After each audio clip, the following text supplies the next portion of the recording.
Netcasts you love. From people you trust. This is Twit. Bandwidth for the Tech Guy is provided by Cachefly.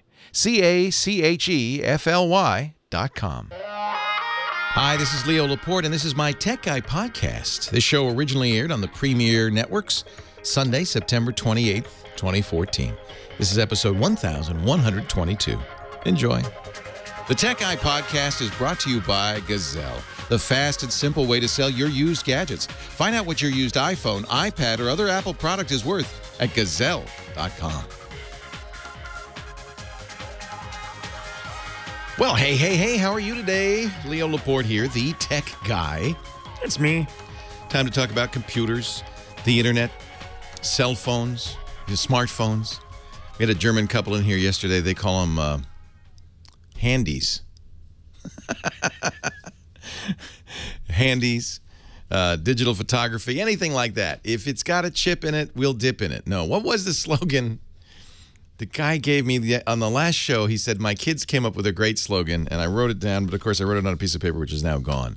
If there's a chip in it, we'll clip in it. We'll MIP in it. We'll dip in it. We'll talk about it. 8888 Ask Leo's the number. If there's a chip in it, we'll chat about it. 888-827-5536. That's toll free from anywhere in the U.S. and Canada. We get calls from all over the world, and they're using Skype. But if you use Skype out with a toll free number, which an 888 number is in the U.S., then it costs you nothing. That's nice. You can also visit our website, techguylabs.com. techguylabs.com, and that's a good place to keep in mind because we put all the notes there. Everything I talk about, there's links, and there's a comment field. So if you're yelling at me and saying you're wrong, Leo, you can go to the website and say you're wrong, Leo, and put it in the comment. But don't just say you're wrong. Say what you think, because it's all valuable, and we want everybody to be able to go to techguylabs.com to search, to find, to enjoy. And there's no charge. We don't ask for an email address or anything. You don't have to sign up. It's just there. The way the web ought to be. Just sitting there. And this is a big thing going on right now, this debate over what the web ought to be. And the web took a wrong turn. In fact, the guy who created banner advertising issued a mea culpa on the Atlantic website a couple of weeks ago. He said, I am so sorry. If I could do it better or differently, I would. We just thought it seemed like a good idea at the time. A couple of sites in the mid-90s, when the internet was just first kind of becoming public, thought, well, we need some way to pay for this. It's not free. The web is more like a magazine than it is like radio. And here's what I mean by that. If you're listening to a radio station right now, and if one person's listening to this signal or a million, it doesn't cost the radio station anymore. The power bill doesn't go up. If everybody in the world all at once tuned in that radio station, it wouldn't slow it down. The bill wouldn't go up. It costs exactly the same. So the kind of business model for broadcast media, it's true for TV too, is all the expenses is creating the content. Distribution, once you set it up, is free. Doesn't add. Magazines, as you might imagine, or newspapers are different because each magazine that you print costs money. Record industry, same thing. Each record or CD costs money. That's one of the reasons, by the way, things are changing in the music industry. We'll talk about that because now they're not making physical media. But certainly magazines, newspaper, you print a magazine, it costs you money. And it's one of the reasons magazines actually limit, you may not know this, their circulation. You'd think, well, every magazine wants as many subscribers as they can get. No, not necessarily. Because you each cost money. Same thing for internet websites. Every viewer costs a little money. At podcasts too, every download costs a little for the publisher. So you can get in trouble by being too successful. It can cost you too much money. So these early on, these websites said, well, we've got to figure out a way so that people who are visiting the website can pay their own way. In other words, if it costs us a penny to serve that page, how can we make the penny back? Better yet, how can we make 2 cents back? And at first they thought, well, we could charge people. That didn't work out too well. People don't really like, they call these paywalls. To get past the wall, the front door of the website, you give them some money. Turned out didn't work so well. In fact, that's why we don't charge you for access to our website or even ask for your email. That's kind of a way of charging, isn't it? If I ask for your email, well, you know why I want your email, so I can start sending you stuff. That's a burden. That's a tax on you. So that it turns out doesn't work so well. What works well? Advertising on the website. And the web has been built around this. And it's the same as, by the way, television. For years, network television was free through the air, floats through the air. You get it for free, and the advertising pays for it. That model's changed a little bit with cable, hasn't it? So the guy who created these banner ads said, I'm sorry, I ruined the web. I didn't know it would do that. Did it ruin the web? What do you think? There's certainly a lot of advertising, every site you go to. But come on, you can level with me. You don't see those, do you? You don't. Not only do you not click on them, you don't even see them. They just are noise. And if you're reading an article, if you go to a website and you're reading an article, do you see the ads around it? Not really, which is one of the reasons that they're trying to sell more intrusive ads. They call them takeovers. Maybe you've seen that happen on a site where all of a sudden, you know, Virgin Atlantic or something, some advertiser takes over the whole page. Or you can't read this really annoys me. You can't read the content until you see the ad and look at it, and you have to find the close box. And invariably, what you think is the close box is not. It's a link to the advertiser's website. I hate that. Well, that's because we don't see those other ads. They just, you know. And they knew this early on. That's why, remember the ads with the punch the monkey? The monkey would slide back and forth. And, of course, we're human, so if something's moving on the page, we go, what's that? What's that? And then you see it says, punch the monkey and win. And who could resist clicking that? Yeah, that only worked for a little while. Then there were pop-unders. Remember that? They didn't show you the ad until you closed the web page, and there it was on your desk. There's an ad. Look. People got mad at that, too. Truth is, we don't really want ads on our websites, but at the same time, we want the websites. You want Facebook. That's not free. Facebook's a very expensive enterprise to run. They need a way to make money, and it's either charge you or put ads on there. There's a new, the reason I bring this up, there's a new, and all the geeks are joining it, a new social media site called ELLO, ELLO.co. And it's intentionally designed to be a Facebook without ads. They say we're going to charge, right now it's free. Actually, it's hard to get into. You have to get a beta invite, and they say that 40,000 people are signing up an hour for this. There's such interest in it. And they say we're going to make money. Yeah, well, you have to, because you have to pay for the servers, but not through advertising. We'll never sell your name. We'll never show you an ad. We'll never release any information on your page to anyone else, but we'll add features slowly and maybe charge you a couple of bucks. This will be an interesting experiment, because we tried this. It didn't work so well. People don't want to pay. But the ads aren't working so well either. They have to become more intrusive to work. Don't you hate it when you go to video and there's 30 seconds an ad? You can't skip it. On YouTube, a lot of times you can skip it. I'm ashamed to admit this. I close my eyes. I wait 4 seconds, because it's 4 seconds you can press the skip ad button. I look away, and then I click. I'm ashamed to admit that, because here I am in advertising-supported media. You do me a favor, look at the ads, buy the stuff, because it's what keeps us on the air. It's what keeps those websites going. But even I see what they call that pre-roll, an ad you have to watch before you can see what you came to watch. And if there's pre-roll, I'll look away. And then 4 seconds, I click skip ad. So LO.co, we'll see how it works. It's a big, I joined it, sure. I got a beta invite. Somebody, Avery, 13-year-old kid's on there. Avery sent me an invite. Thank you, Avery. So now I'm on there. It's, I have to say, it's sluggish, because they can't afford a lot of servers. They got some venture capital, not a lot, less than $500,000. It's not enough to do the whole site.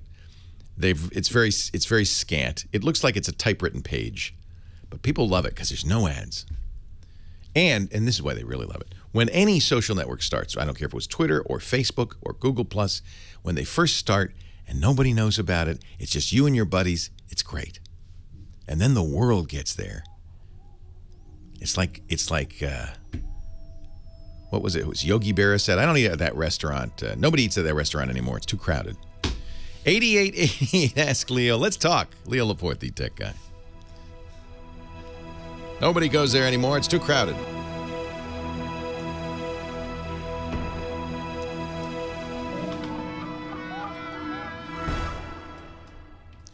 I have a new slogan for Petaluma. What? Another freaking festival. Another freaking festival. I should have warned you. Yeah. I don't remember seeing a sign for this one. This one's extra crowded, it seems. Yeah, it's the antique show. Antique It's fair. just another antique show. Just means they do it. There's just no parking. I know. It's terrible. So where'd you park? Up the hill. But I had to carry something down here and everything. And it's kind of like, sorry. oh, no, I schlepped. Yeah, I had Lisa No, drop me not because your I knew fault. it would. Wasn't there one like 2 months ago? Yeah, there's all. Well, Every hey, month. we live in a lovely little town that loves its antique fairs and the American Graffiti Days and the Butter and Eggs Day Parade. And I love it. it just sucks for people who work on the weekends. That's all. And then, Like you and me. Well, you know, like you could have rode your bike. Come on. I could have walked. I was thinking about that yesterday. I was like, I wonder if I could figure out a way to ride my bike to Petaluma. From San Francisco, you could, but you'd have to leave 3 days early. 3 days ago. Yeah. It looks really cute, though. I mean, I was happy to see it when I first drove in. It's a great event. Yeah. Because I have to kill some time after the show. But before the show, I was like, now I got to run. So this is LO. There it is. It's kind of weird. So this is your stream. So a couple of things. They don't do edge ranking, which is what Facebook does. They control your news feed and don't put everything in it. And on this, everything that your friends feed, and unfortunately a lot of people are following me, everything your friends send, you see. And see, it's like it's a typewriter. It's really ugly. Type LO, type colon, LO colon, and you get an LO. That's cute. Hello. Hello. So these are my friends on the left. And then there's also, you could put people in two cages, friends or noise. And if somebody gets noisy, you put them in noise, and then you only see them if you go to noise. I don't have anybody in noise yet. But you see how ugly it is. And so there's very few features. So they're going to add features in time. They only have 3 right now. No, I guess all of these are here.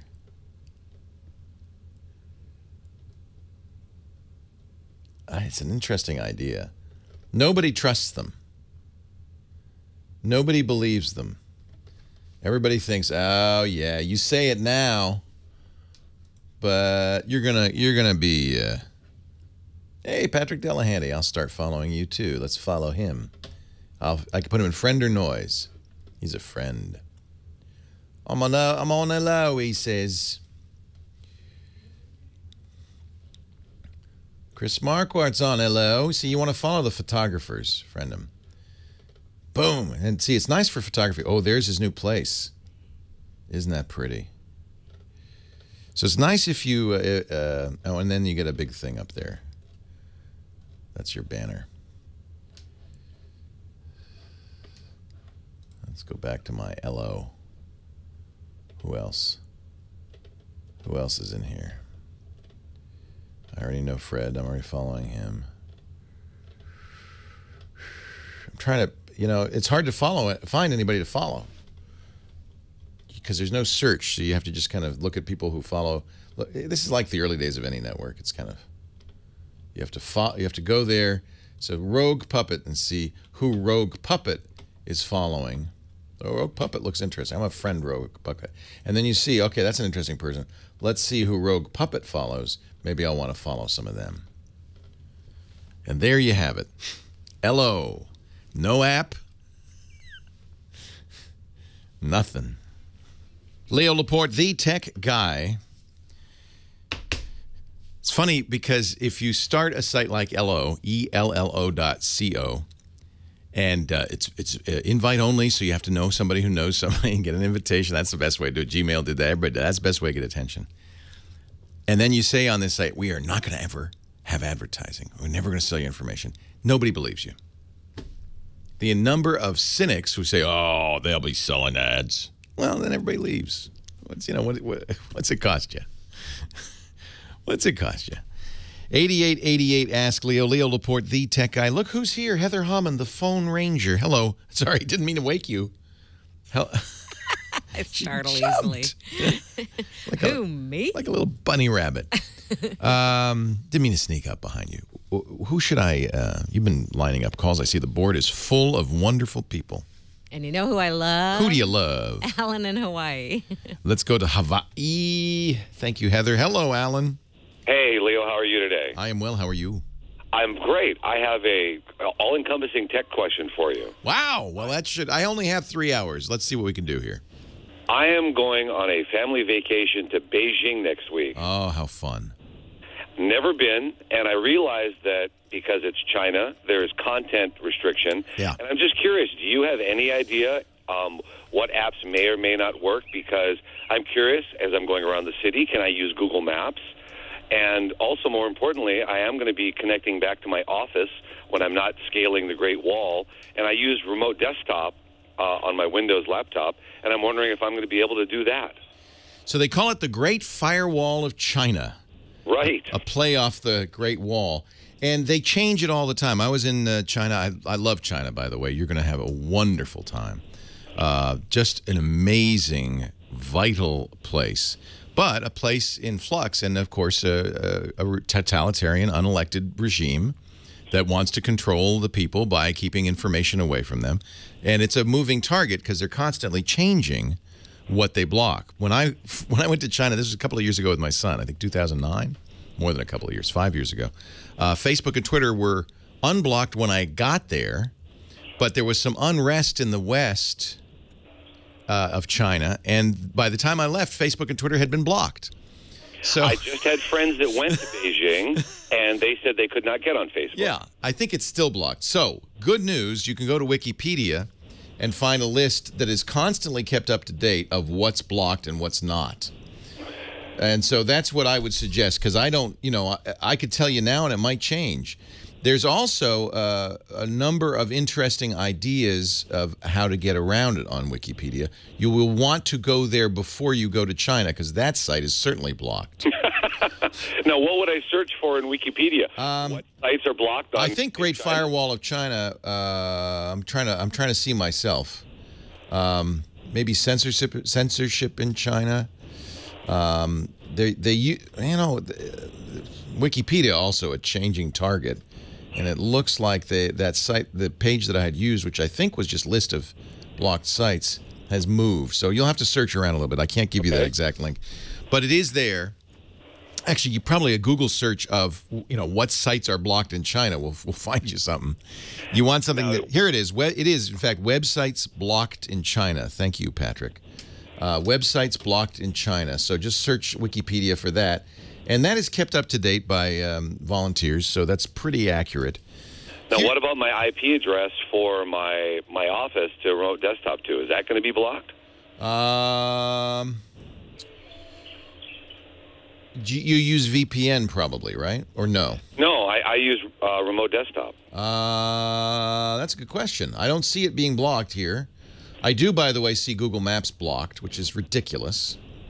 I don't think they like Google very much. So, this is a list of websites that are blocked, and including Radio Australia, and I'm not sure, and I think you'll have to search around to see about RDP. I would bet RDP would be okay. Okay. But what you probably want to do is what the Chinese do themselves, which is set up a VPN that allows you to securely surf outside the country. What you got to remember is you're a guest of the Chinese government when you're in China. And it would behoove you not to be too shady. I would just say don't honor their request not to go to those places. You can get there. A lot of the people who live in China do, in fact. In fact, the intellectuals do. I think it's my sense that the Chinese government doesn't want the rank and file to get information about Falun Gong and unrest and Tiananmen Square, but they understand that intellectuals are smart enough to get around it, and they don't actively stop it. So if my IP address isn't blocked, I should be able to get through. Yeah, I think so. Do you have to work? my strong advice would be to just be a guest of the country and adhere to their customs, because first of all, you don't want to get in trouble. And I don't think you will. I never felt at all like anybody was spying on me, but they just, I was watching CNN International in one of the hotels, and just watching along. Michael Jackson had just passed away. We're watching the funeral, and then CNN goes to a story about the minor unrest in the West, and I presume that's what they went to because the signal just went black, and it stayed black for about 3 minutes during that piece, and then came back on. That's it. And I think people in China are just used to it. There are some test tools about which websites are blocked that you can use at websitepulse.com. Thank you, chat room. We'll put that in the show notes. I don't know if you would know whether RDP would work or not. RDP uses specific ports, which will probably be blocked by the router, just simply by the router anyway. You have to open ports to do RDP from home, right? So I think you're going to need to set up a VPN, and you should check to see if the VPN works in China. If you can, I would adhere to the customs of the country you're in. Now, what I did, which was kind of a good workaround, I wanted to post to Twitter and Facebook. I knew there was a risk, and YouTube, and post audio. I was using a site called Audio Boo at the time. And I knew that there was a risk that those would be blocked at some point during my stay. They were. So I used a system, which is gone now, but you can do something like it. I used a system called Posterous, which was a website that you posted to via email. They don't block email. And they're not looking at what you're doing. They're just blocking certain sites. So I just sent emails out to Posterous, which then republished those on Facebook and Twitter. So I ended up posting on all of those sites. But I feel like maybe it's not the right thing to do, is just to honor their requests. So Peter's saying in the chat room that you don't have to open ports for RDP. The server side needs ports open, but the client end, you just send it right out over. Is it port 80, Peter? I would suspect you're probably all right. Be better if it were SSL, because they can't then examine it. 8888 asks Leo, have a great trip. You're going to love it. Leo Laporte, the tech guy.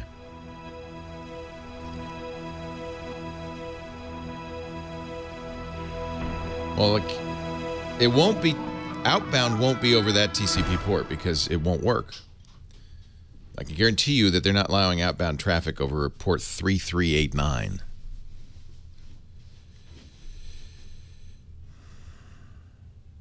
Yeah, that's the incoming. So the outbound must be port 80, right? I mean, it's got to be a standard port.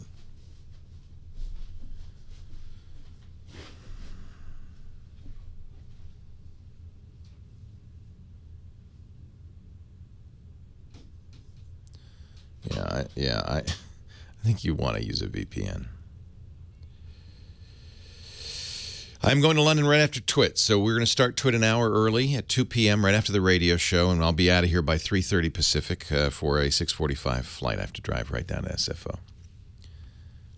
Holy cow! I have Short something trip for your plane ride. Do you? Mm-hmm. Do you want it now? Does it have a book cover? Oh. I don't even know if you do those. A P stamped on it? Did you think P50 I got you stamped on it? Yeah. I got you some Ambien. Yeah, actually, I wish I had some Ambien, because not for the plane ride. I'll sleep on the plane because it's overnight. But where I'm going to need it is my first night in London, because, of course, it's the middle of the day at midnight. It's only 4 p.m. here at midnight in London. So I'm going to be... You'll be fine. And if I had some Ambien, I'd take it, and then I'd fall asleep, and I'd sleep the first night. But I don't have any. Just have an extra pint. I don't think getting drunk works. I think that stresses your body even more. Yeah, it can make things kind of worse.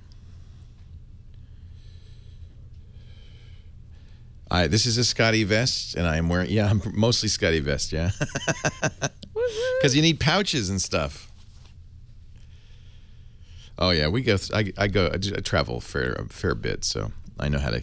I always look for the lines at the security where it looks like business travelers, because they know. You go zip zip zip. Remember George Clooney in that movie where he fires people up in the air? Oh, so great, Because he knows, and if they even do it, zip, zip, zip, how to go through the line. Shoes on the belt, laptop on the belt, boom, boom, boom, boom. You want to be behind that guy. Aw, Dr. Mom. She says she'll call in some script. That's not legal, Dr. Mom, is it? I wouldn't mind that, actually, Dr. Mom. Can I do that? Is that all right? I mean, I'm in good shape. What would you want to know before you prescribe somebody Ambien? Do they have heart palpitations? No. My blood pressure, it's mild hypertension, but it's under control with lisinopril. It's the only drug I take. What else do you need to know? I don't have flat feet. I'm way overweight. I'm actually morbidly obese, according to the body mass index.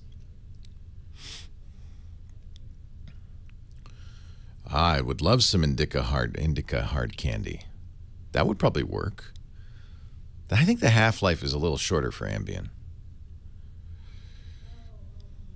You have examined me, haven't you, Dr. Mom?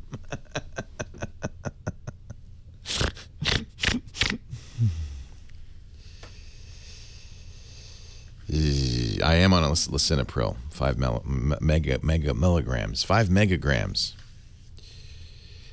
Melatonin, I have mixed feelings about that. I think that's mostly in the head, mostly somatic. I'm taking Moto X and iPhone 6, both of which will have T-Mobile SIMs in them because I can use T-Mobile internationally. All right, here we go. Chat Room MD, Dr. Mom, Chat Room Medic. 8888, ask Leo. That's the number, 888-827-5536. Richard, Santa Monica, California. Leo Laporte, the tech guy. Hello, Leo. Hi, Richard. I'm trying to install Windows Live. I'm sorry, not Windows Live. Gmail and Windows Live Mail, and it looks like it does it, and then it says Windows Live Mail needs to download the folders before you can read messages in the account. I click download, and it says the server has rejected your login. Please verify your username and password. I know they're correct. So could it be two-step authentication that's blocking me? First of all, you have to turn on IMAP in Gmail. Have you done that? Done that. All right. I had it before, and when I had to reformat Windows about a couple months ago, I went to put it back, and I haven't been able to get it in. And finally, I said, let's call Leo. If you have two-step turned on, you almost certainly, and you've experienced this, have to use, instead of your regular Gmail password, the app-specific password. Have you ever done that?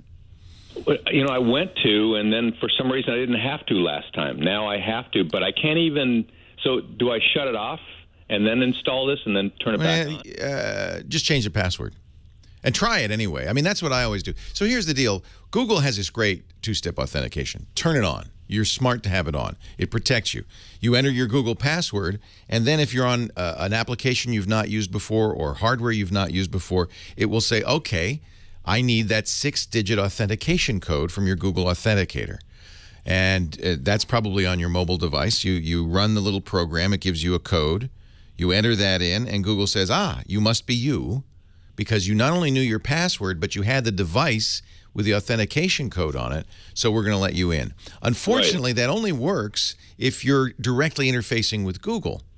Because usually if an app does that, it's because it exited the app, went to the web page, let Google authenticate, send a token back to the app which said, yeah, he's he, and then you did it. If the app doesn't understand two-factor authentication, and Live Mail probably doesn't, then it will just say, the password's not working, because Google says, I can't let you get in with that password. You need the authentication token.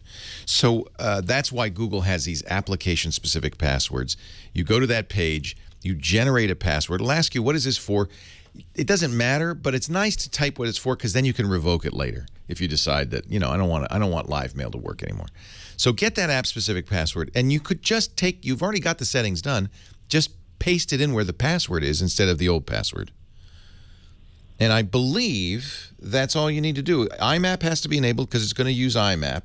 Google IMAP is a little non-standard, but that shouldn't mean that you can't get it. Make sure SSL is checked on the incoming server. If you're going to use Google's outbound mail, You also need to turn on SSL, Secure Server Layer. This Google, all Gmail. You know, how long ago was it that you used Live?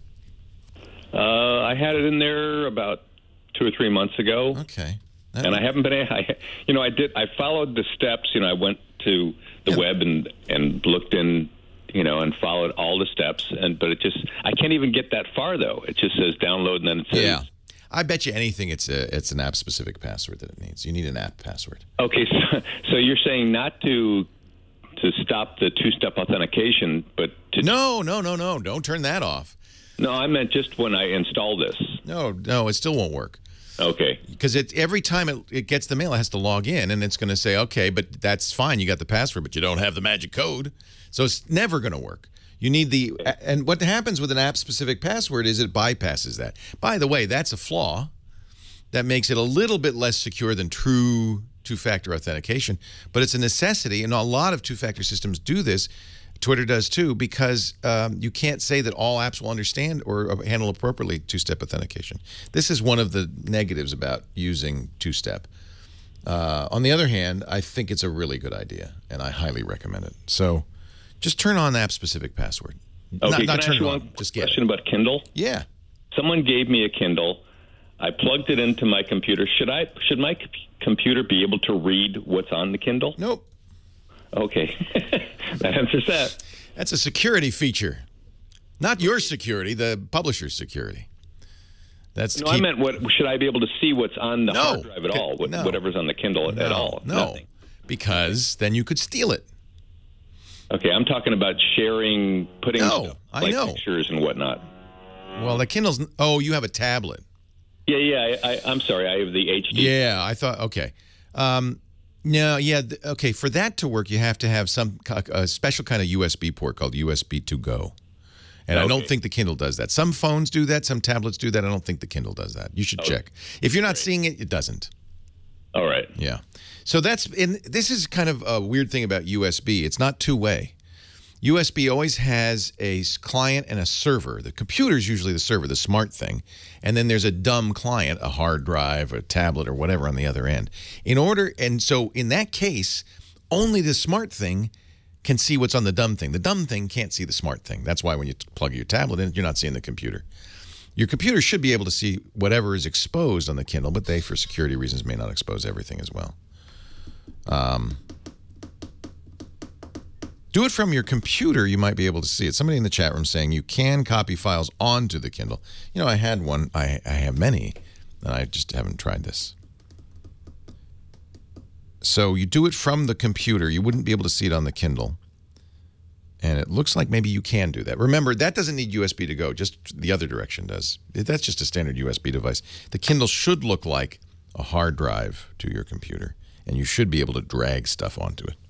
So that's what the chat room's telling me. Kenny, Temple, Texas. Leo Laporte. Hi, Kenny. Kenny! Hey, Kenny! Hey, boo-boo. Amazon's released, by the way, a new Kindle. I'm very excited about this. It won't be out for, I think, a month.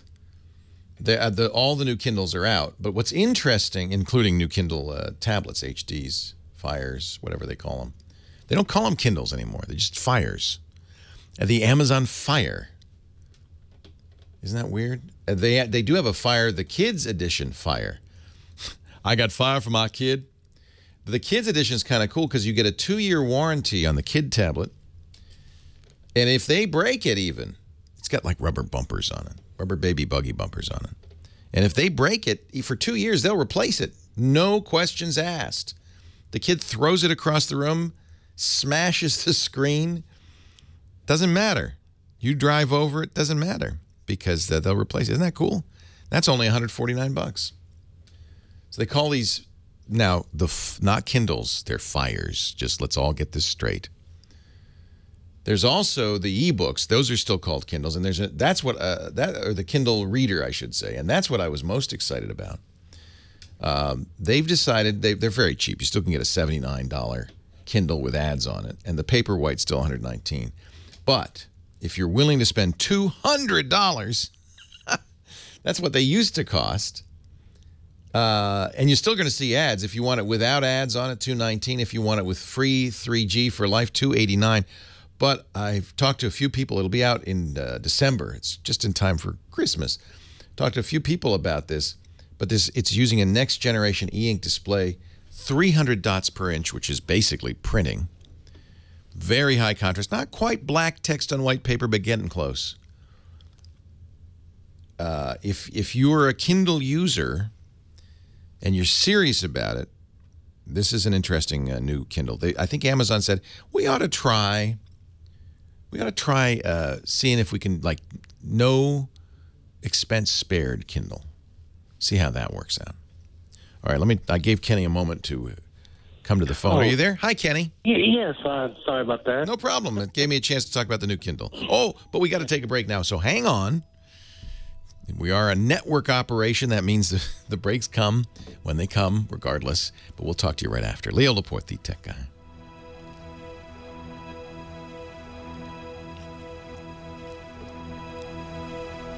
So the reason you would want this as opposed to a tablet like an iPad is it looks great in sunlight. You take it to the beach. You really wouldn't want to read a tablet on the beach. And also, it's easier on the eyes. It's more like paper. And apparently, I ordered it. Well, I'll let you know when it comes in December. But apparently, it really is crisp. Yeah, I'm excited about it, too.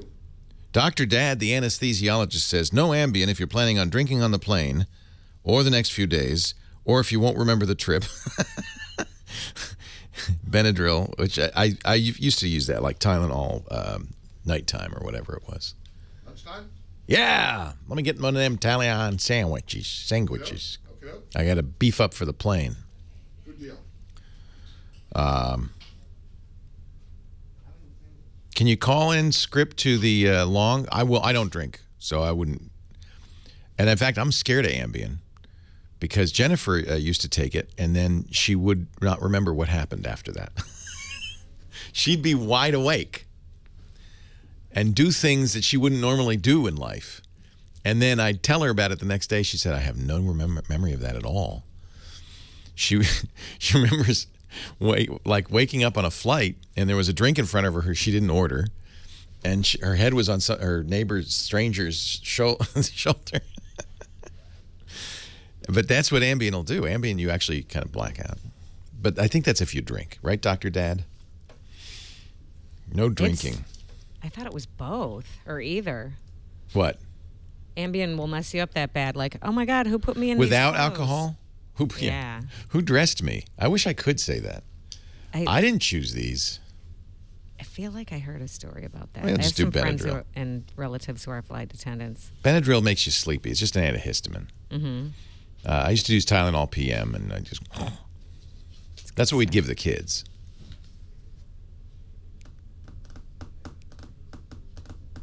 Xanax is Ambien? No. Xanax is different. My sister's husband bought her a vacuum cleaner while he was on Ambien. Doesn't remember it. Nice. From the flight attendant? There's good evidence for melatonin for jet lag. Well, it's too late. No, there is not. Who's saying that? The Mayo Clinic. If I had some Mary Jane, I would, but I don't. I was thinking of getting a medical marijuana card. How do they feel about that in London, though? No, I wouldn't take it. Yeah. I wouldn't take it on the plane. I wouldn't try to take it through security. I would pack it inside a brownie and then do it. I don't really have a medical condition, so I guess I shouldn't. My medical condition is I want to sleep on the plane. Yeah, Ambien's bad news. I'm not gonna do Ambien. You're right. Bad news. It's a bad news drug. Who needs drugs? The medical marijuana card is amazingly easy to get. I have Pizziz. So I hear. Oh, it's really easy. Yeah. I was walking down Santa Monica, and there's people dressed as marijuana leaves with signs that say $10 medical marijuana card, $10. Wow. And you go in, and there's some doctor who's obviously a drunk or something sitting there saying, "What's your problem?" "I have headaches." "Okay, here." So it's in California. It's very easy to get. You just my back is sore. Right. Yeah. I don't like drugs. I really don't. I don't even like drinking. I am so old, and my life is so. I have so little left that I want every second crystal clear if I could. But you know what happens as you get older? Your eyesight fails, your hearing fails, and life starts to drift away from you. It's like being drunk all the time is what you're saying. Life starts to drift away from you, and you don't want to push it farther. You want to bring it closer. Oh, Oh. That's why I'm sticking exclusively with the ecstasy. That's a sweet thing to say, though. And no, I think it's in true. the form of a good sunrise, yeah. No, I just want to fully experience this. I do not want to in any way dim my already dimming sensorium. Music, I told Paul Simon what headphones to get. He was very interested. Leo Laporte, I'm jamming, man. The tech guy. Kenny, Temple, Texas. Thanks for hanging on, Kenny. What can I do for you? Hello, thanks for taking my call. I was wondering what you thought about the bending iPhones, whether you thought it was a sign of things to come or... No. Look, you make something thin, the more thin it is, the easier it is to bend, particularly if it's metal. Plastic it's materials science. It's very basic. Every material has pros and cons. Plastic is deformable and usually bounces back. Now, remember, there's electronics in a phone, so and this is what the guy got 41 million views on YouTube because he took a couple of iPhones and bent them and broke them. Well, bully for him. I could do that too. Doesn't mean they're going to do it spontaneously in your pocket. Consumer Reports came back and tried it. They have special devices to put pressure. They say, no, it takes 90 pounds of pressure on the iPhone to bend it. That's unlikely you're going to get that in your pocket. I would be careful. I wouldn't put it in your back pocket and sit on it all the time. But I would just get a case for it. Yeah, get a good strong case. Apple says we reinforce the inside with titanium. What appears to be the truth is there is a little bit of a weaker spot on the iPhone right at the bottom of the volume rockers because the battery ends. There's a gap in the volume rockers there. And if you put pressure right there in the right amount in exactly the right way, you can bend it. But that's true of all phones. In fact, Consumer Reports said, the HTC One is more bendable. Nobody complains about that. There have been a total of, what was the number? 16 cases in the United States. They sold 10 million. I think you don't have to worry about it. Be careful with it. This is a very expensive, fragile product. And so, but I don't think it's, somehow going to deform. It's not like Uri Geller's spoon. It's going to start deforming spontaneously. You have to bend it. Yeah, next time I think they use that MemoryFlex metal. Well, yeah, I mean, see, Apple, I do have to say, I have a little bit of an issue with Apple because for some reason they have decided that every iPhone should be thinner than the next. And, of course, that's one of the reasons it's more bendable. It's very thin. Oddly, Consumer Reports said the iPhone 6, the smaller iPhone, was more bendable than the big one. You'd expect the big one to be more bendable just because the size gives it more leverage. I would be careful with both. They're beautiful, elegant, really nice phones. I don't put my phones in a case, but I'm extremely careful with all my phones. And I haven't had one break. I do not sit on my phones. I wouldn't recommend putting it in a back pocket. Some of this is because maybe iPhone users are used to being able to do that. I wouldn't recommend it with any iPhone or any phone.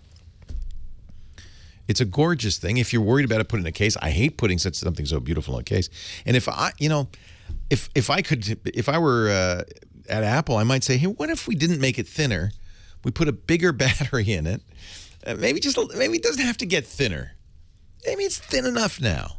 There is a point. I don't think they're going to get much thinner. It's 70 millimeters. It's nothing. It's a skinny little thing. Beautiful, though.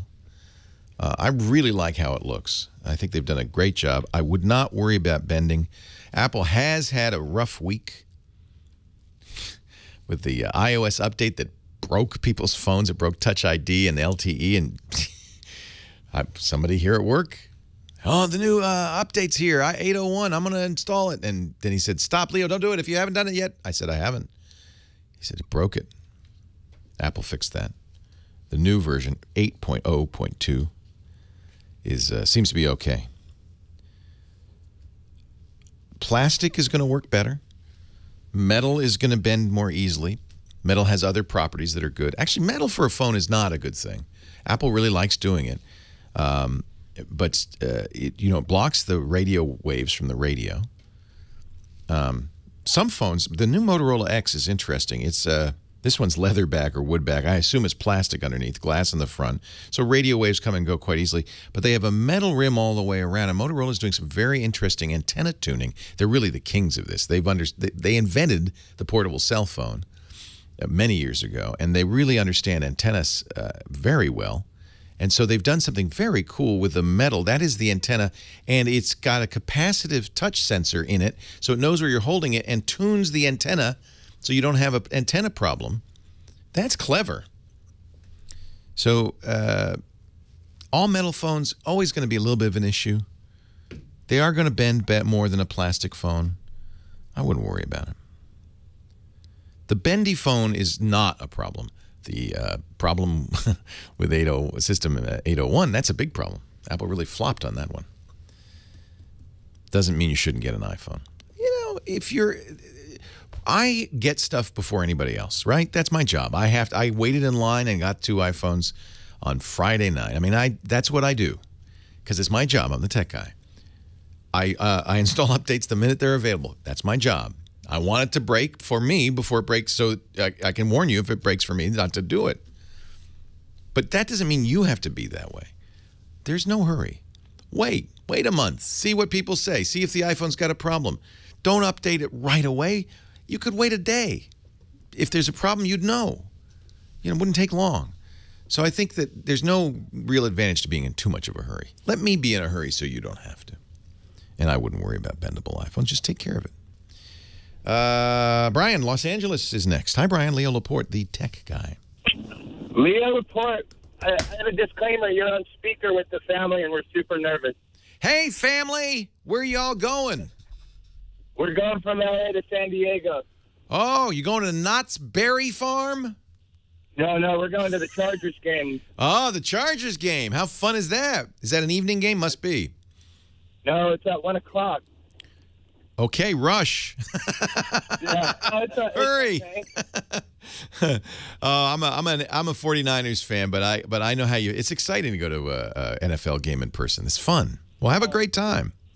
Yeah, it's going to be fun, but I guess we can't talk anymore if you're a 49ers fan. No, we're just going to suspend our team spirit for a moment. All right, good. Okay, so here's our deal. Our daughter goes to law school in well, it doesn't matter, but she goes to law school. She has a 5-year-old MacBook Air. Oh, it's time for a new one. Yeah, that's what the Mac store told us. Now, really, they wouldn't be the first person I'd ask. Hey, should I spend $3,000 on a new computer? Oh, yes, definitely, you should. But you know what? It is time. 5 years is a long time in computer life. And those new MacBook Airs are great. I love them. But go ahead. Do you recommend it? I went online to look at them, and there's so much stuff that I get lost. And I kind of wrote down some questions that I had. All right. Quickly, before the game starts. Ready? Yep. Right. Here we go. A MacBook Air versus a MacBook Pro. The difference is the Air is very light and thin, but the Pro has the Retina displays, much higher quality displays, and somewhat larger as well. The Pros are faster processors. That may not make a difference. I mean, really, the processor in the Air is faster than almost, than you'd ever need. So it really is about portability versus screen quality almost entirely. Okay, then 4 or 8 GB. Get 8 gigs of RAM. 4 is the minimum. On a MacBook Air, 4 would be fine because it's going to be a light-duty computer. But if you're getting a Pro, get 8 gigs. Because then you can do Photoshop and stuff that requires more RAM. A law student, mostly she's writing. She's using a word processor. She's doing research on the Internet. She's doing email. It's not exactly a data-intensive discipline. She opens up a lot of windows at once, cross-referencing things. Yeah, well, that's fine. You'll have more RAM will help that for sure.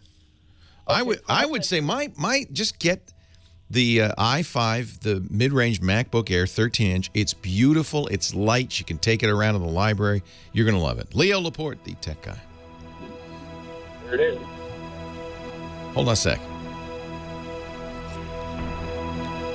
We had a break for the news at the top of the hour. But the other thing that the Air does, and I didn't mention this, is it has much longer battery. You're going to get 11 or more hours of battery life. And that might be... Still with Yeah, I'm still with you. We're just not on the radio anymore. All right, cool. Processor 1.4, 1.7. Doesn't matter. Storage 256, 512. 256 is probably enough. 512 gigabytes if you store a lot of music.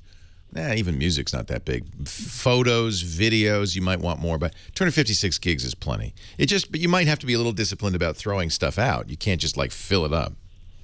Which is why I should get her an external hard drive, and hopefully she could just... She should have that anyway for backup. Right, which is what you're really adamant about is backup. Yeah. Oh, yeah, believe me. She doesn't want to write a paper, get to the last word, press done, and then have it disappear. Which is why when I tell her just use the old MacBook, everybody yells at me. No, the old MacBook's fine. I'll be honest, the old MacBook is fine. If she feels the need for a new one, it is 5 years. You got your money's worth, and the new ones are much faster. The biggest difference will be an SSD, which really speeds things up. Not the processor, it's the storage. And the only thing that, there probably will be new MacBooks in the next few months. She doesn't want to wait. She's in school. But in the next few months, it's likely we'll see a redesign of the, not redesign, but an upgrade of the MacBooks to the new Intel Broadwell processors. And Apple may at that time, the rumor is, release a 12-inch MacBook Air with a Retina display. And she may say, crud, I bought the wrong, I bought too soon. But we don't know if that's going to be in October or when. Right, and I need to do it now before it goes wrong. Yeah, I would say get it. Get it now. Best. Let me ask you one more question. Yeah. Do you hate MacKeeper? What's it called? MacKeeper. Do I hate it? Well, it's a antivirus software. You don't need an antivirus. Okay, I don't hate it. Don't get it. Well, we got it on. We have 4 other Macs we have it on. And that's fine. It's fine. Okay. You don't need it. There's no viruses for the Mac. Beautiful. Thank you, Leo, for everything. All right. Take care. Thanks, Leo. Go Chargers. Shut up. Niners! Actually, at this point, I've given up on the Niners. So, have a great time. You're going to have a blast. Thank you, sir. Bye-bye. All right. Chargers! We were in San Diego a couple of days ago. There's Chargers everywhere. It's exciting. That's great. A lot of fun. Our daughter actually is a cheerleader for the organization and going to law school. What do they call the Charger cheerleaders? I don't know. Charger girls? The Charger girls? Charger girls. She's a Charger girl? Don't tell the world. You have a gorgeous daughter who is a law student? Right. She's not in the car with you, though. She's got to be there by now. She's there, and we're rushing, and, we listen to you every Sunday when we go down. Hey, that's awesome. That's awesome. Have a great day. Thanks, Brian. Take care. Bye-bye. She's a Charger girl and a law student. I was telling Lisa, the NFL should absolutely abandon this whole cheerleader thing. I just hate it. It's so sexist. It's so 1950s. They're wearing skimpy little outfits and going, boo-doo-doo-doo. Thank you. It's America. It's America. God bless it. It's America. And then they wonder why they have domestic violence issues with their players. If you want to clean if you want to clean up your reputation, NFL, stop treating women like objects. Don't you think? Well, you're a woman. I've got nothing to say. If you say it's okay, I'll believe you. Lisa said the same thing. She said, no, it's America. It's football. You got to have cheerleaders. I'm not connecting the dots between skimpy outfits and violence, but okay. It's objectifying women, treating women like they're not people, but things, possessions.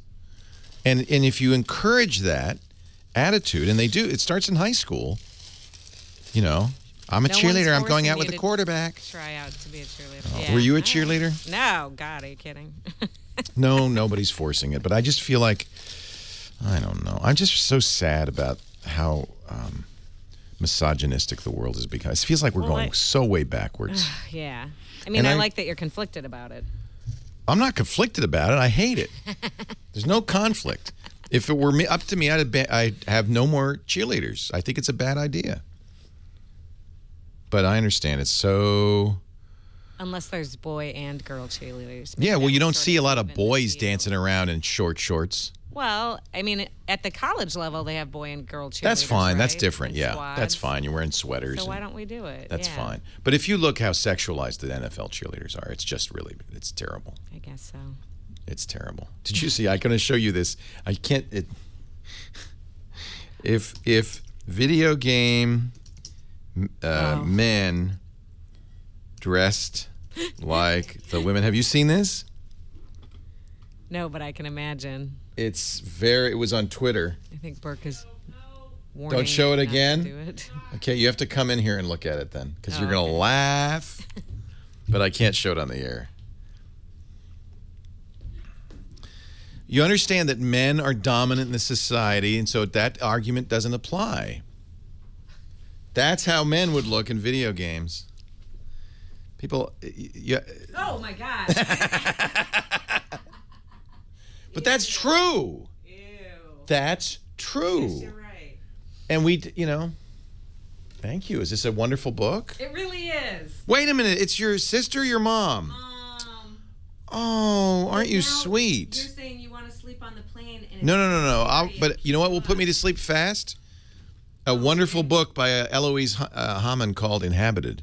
Available on Amazon. Available at Amazon.com today. She wrote you and Lisa a note, too. Oh, that's so sweet. No, I will read it. Oh, thank you. Lisa's undecided about whether to stay up or not. Because Russell, our IT guy, who's 30, says, all you have to do to avoid jet lag is stay up for 36 hours. Or probably it's like 24 hours plus whatever the time difference is, in this case, 8. So 32 hours. And then you're on a normal cycle. So she thinks she's going to stay up the whole time. We'll get to the hotel around 5 tomorrow night. And then she'll stay up. Crazy.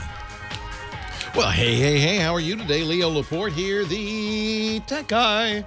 Time to talk computers, the internet, cell phones, home theater, digital photography, all that jazz. 8888 Ask Leo's the number. 888-827-5536. Toll free from anywhere in the U.S. or Canada. Outside the U.S. or Canada, simple enough. Just use Skype. Toll free still. Anywhere in the world. We get callers from all over the world. I love that. Let's see. Moving on here to the old geek. the old geek in the Bronx. Hey, old geek. Finalmente. Finalmente. Thanks for holding on. Yes, salutations from the chat room Celebrity of the Week #1 to Celebrity of the Week 100. 100, that's right. We're talking about a little show we sometimes do after the radio show with our friend Dick DiBartolo of Mad Magazine. He interviews people from our chat room, which is an interesting experience, I might add. Yeah, I loved it. It's fun. 15 seconds of fame. But I've got an issue. Carbonite, though I preach it, is not always accepted. And in one case, we have a member of our center. I help various people with their tech issues. And she has an interesting old computer from Dell. And she brought it in to a best purchase, if you know what I mean. And when she got it back, the hard drive had been passcode protected. Oh, that's nice of them. Yes. The Geek Squad locked your hard drive. The Geek Squadron. Right. So, okay. And she can't get into her system now. Yeah, and even if we take the hard drive and... There's nothing you could do about it once the... the ATA hard drive lock is, as far as I know, secure. As far as you know, there's no internal jumper that can reset it? No. In fact, it's one of the ways we strongly recommend for protecting yourself. If you search for cracking a locked hard drive, you will see perhaps some solutions. Dell says they can unlock it if you ship it to them. So maybe that's the, but it will be for a price, right? Yeah. This is probably about. I'll have to ask Steve Gibson, our hard drive expert, because it's my understanding that the hard drive password is very secure. It's very hard to break. I would go back to the Geek Squad and say, dudes, that's unconscionable. But they certainly would know the password. Have you asked them? What did you put on there? What password did you use? Oh, they denied it. Yeah. They denied it.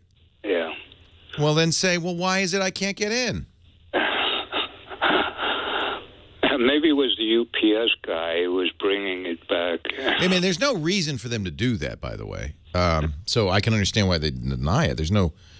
I can't think of any reason to put the password on there. On the other hand, it's not something you would easily do. You have to go into BIOS to do it. You know, the setup routine. You don't do it from the. I don't think you can do it from Windows directly. I don't know of any. I mean, you can't reformat the drive or anything. It's in the controller.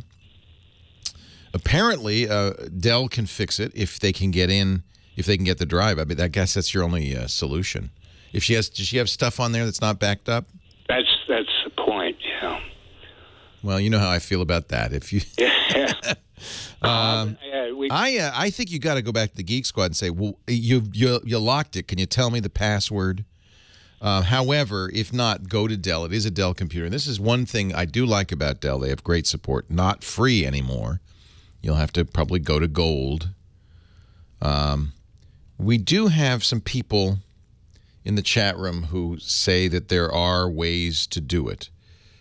So I'm going to put the links that they're putting up in the chat room on our website. But I don't think this is true, frankly. I don't think it's inaccurate.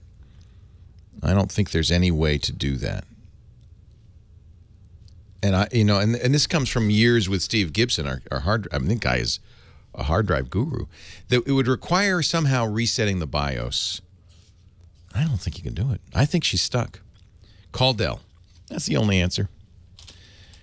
Jim is in Tallahassee, Florida. Leo Laporte, the tech guy. Hi, Jim. Hey. I would just want to say something to Miss Heather since I don't want to lose her.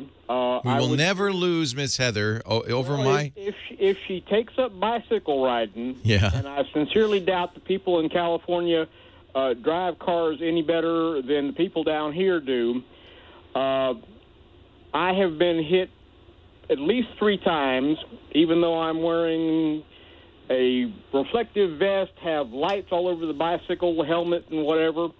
But you should, darn it, this is another thing I'm going to take up arms against. We should be able to bicycle in this world without getting run over by people. I know what happens is people look down, they're fiddling with their phone, or they're playing with a radio, or they're putting on eye makeup, and they just veer slightly into the bike lane and kablooey. It's terrible. Well, but do you have a computer question? Because this really isn't the bike safety show. Yeah, that's for you lucky people who have civilized cities that actually have bike lanes. Well, we have very few. Can you ask me a computer question? Sure. I just want to make sure that everybody is aware. My dear friends at Scumcast, they seem to do better when you call the corporate number, and I want to make sure everybody's aware of that. You sure it's not Comcast running you down when you're bicycling? They see you and they go, "Oh, that's that guy." No, the best way to deal with Comcast, you're right. I mean, okay, everybody has heard by now the Comcast customer call from hell. My friend Ryan Block trying to cancel his Comcast subscription and the rep not letting him. Comcast has heard it, of course, and has apologized and said, "It'll never happen again." But, of course, they really incentivize their call reps not to let people cancel. You're right, you could call the executive. But, my experience, and you may not have a Comcast in your store in your neighborhood, my experience has been great at the Comcast store when you go in and you talk to a real person. For whatever reason, maybe because you're face-to-face and they just can't misbehave when you're looking them square in the eye, or maybe because Comcast doesn't I think it's because Comcast doesn't incentivize those customer reps to keep you. The customer reps on the phone actually get paid on whether people cancel or not. And they make a lot less money if a lot of people cancel on their watch. So it's really important. You know, they're going to do everything they can to keep you from canceling, or even you want to cancel a service from Comcast. If you want to buy more, they're good. But if you want to get, you know, I don't need this package anymore, good luck getting rid of it. On the other hand, go into the store. It's been a great experience for me. I wish we didn't have to deal with Comcast, but they have a monopoly on cable in a lot of parts of the country. And if they are allowed to merge with Time Warner, they will be pretty much the cable company for, I think, what, 75%, 80% of the country? And then good luck getting anything. Monopolies are not good for customer service. I think you figured that out. But for some reason, if you go to the store, I think it's just the personal thing. Isn't this what we're starting to learn? People can misbehave on the internet because they're anonymous, right? It's easy to, you know, be a troll on the internet, as we call it, like a guy under a bridge going, it's easy because you're anonymous. If you had to do it face-to-face with somebody, people would never act that way. So go into the store. 8888 Ask Leo. Chris Marquardt, our photo guy, coming up in about 15 minutes. Leo Laporte, the tech guy. Leo Laporte, the tech guy. 8888 Ask Leo. Let's see. I think next is Peter in Redlands, California. Hi, Peter. Hi, Leo. How you doing? Very well. How are you? Hey, I'm fine, thanks. Hey, a friend of mine and I recorded some martial arts materials using a video camera about 10 years ago. You know, as I get older, I don't want to forget any one of these 80 forms, you know. And I had the idea a few weeks ago that if something could happen to this DVD, I could be in trouble. So I went out and got a 60-gig thumb drive. And I wanted to try to copy the DVD to that. So I just used the regular copy. Yeah, it won't work because DVDs are copy protected. Well, oh, wait a minute, though. That was a home DVD. It shouldn't. Yeah, it was a home DVD. It shouldn't have any copy protection. Yeah. So I copied it, and I do get all the video. That's fine. But I don't get the audio. Somehow that's lost. It's not tied together. So I was wondering. It is tied together. It is. What's that? It is tied together. Are you copying the VOB, the VOB files? When you see the files on the when you see the files on the disc, what you copy when you're copying a DVD is a couple of things. VOB, those are video object files. They're muxed audio and video in one file, so you can't get the video by itself. You'll also see some other files, TS files and so forth. That's the menu structure. But if you are able to see the video, you have the audio. The issue is playback.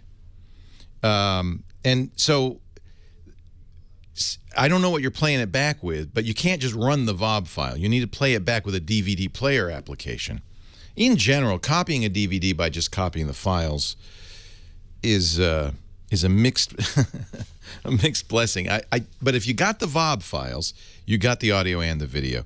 Try downloading a Videoland client. It's a free program, VLC from videoland.org. VLC from videoland.org.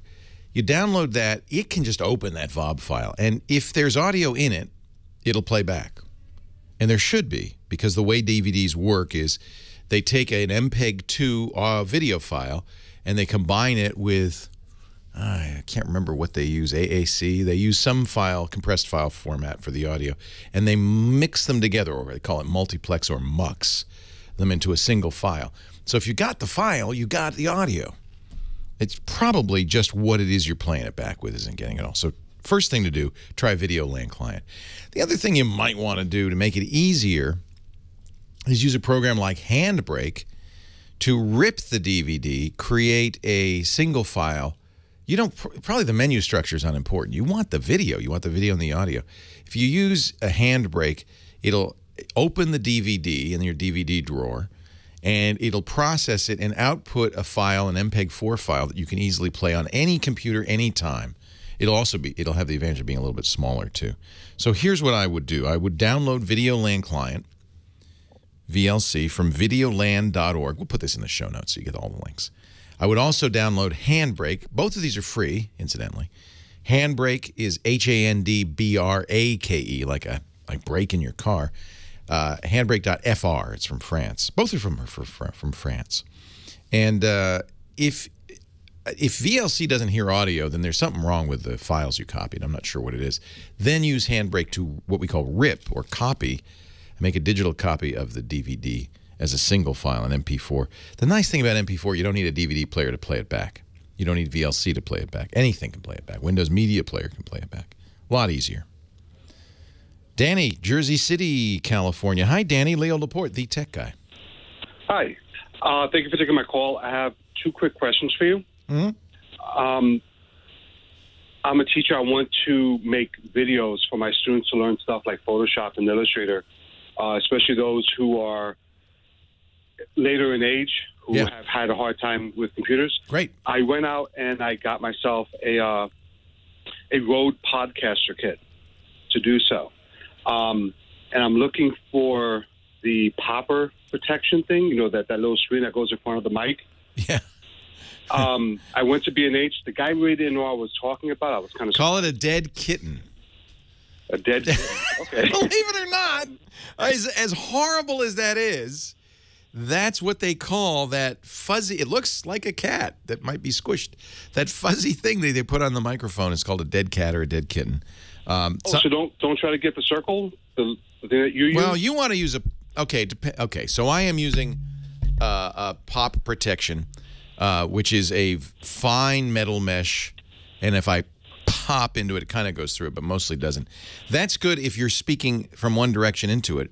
If you've got audio coming from a variety of directions, they'll use a dead cat on it because that filters out wind from all directions. So okay, so just like you. So the issue is you're talking to a mic, yeah. What do they call? Hey, John, you got a bunch of them out there.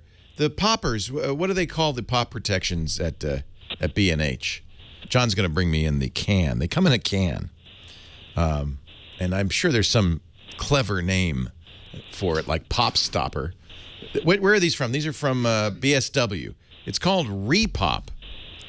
What kind of mic you're using? The Rode? Yeah, this will work well with the Rode.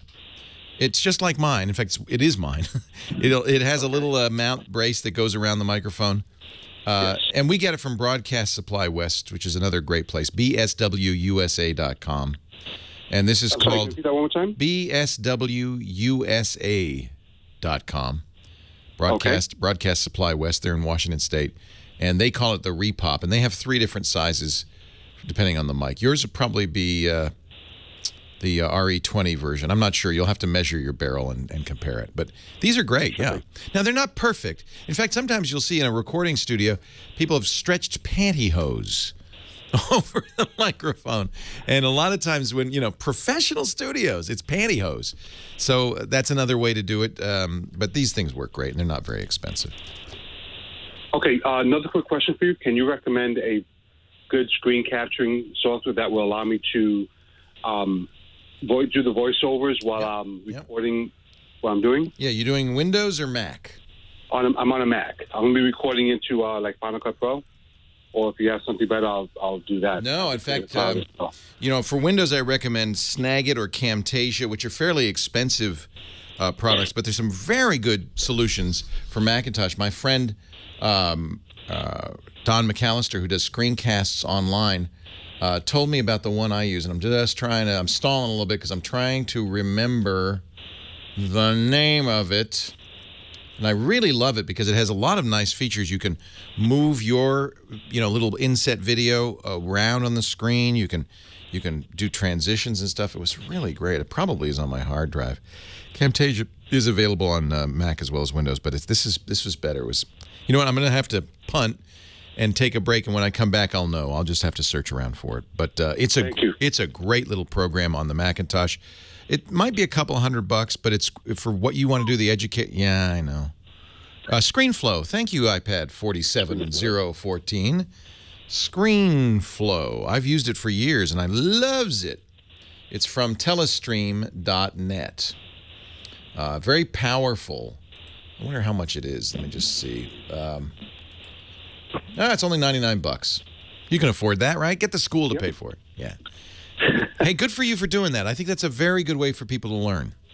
Thank you very much. You have yourself a great day. You too. Take care. Leo Laporte, the tech guy.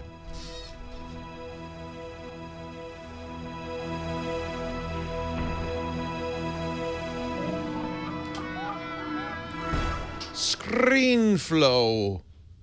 Love it. It's so cool. Telestream bought them, but what's that? Burke did his magic. Oh, Burke, you de-gooed it.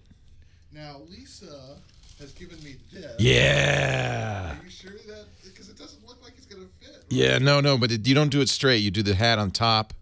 Oh. Yeah. Oh, so the apple's on top of the hat. No, I'll show you. Oh, I'm so excited. Claims to understand. Burke claims to understand? He said he understands. Here, I'll show you a picture of it. That's how you'll know. And then we're going to look at... Hello, Mr. I don't want to show people because I want to surprise them. Oh,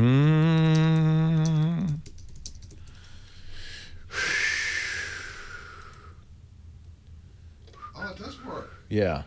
So the trick... You want to do it, Burke? I trust you. Is that bigger than the one we got? No, it looks pretty good. No. That looks about right. Shall I just try it? So how do? You peel the back off. Christophe, we're doing something wild and crazy. It's a secret, though. Yeah, Lisa bought... So Lisa bought a bunch of these. Yeah, I saw. Yeah. And then I showed her, the Jello skin that's like Nuvango or something now. Yeah. On mine. But this is kind of fun because it plays with... Yeah. Plays with the logo. Yeah, I'm not saying it out loud because I want the audience to be surprised. It wasn't a lapse in memory. It wasn't that Leo couldn't remember the word logo. Now, so I peel this off, and then this is sticky on this side? Is that right? And then I just do that? I would think, yeah. Yeah. We got to cover the leaf. All right. So you're using me to cover up what you're doing. Yes, I'm there. hiding. Is that what you're doing? I am teasing hiding behind people. my back. Let's see if it worked.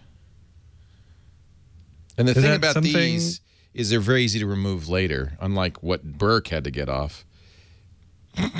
Yeah, it'll work. I can tell it's going to work. Oh, awesome. It's hysterical. Awesome. Looks like there's a bite out of them. Cool. Yeah. Oh. Can I see? All right, I'll show you. Oh,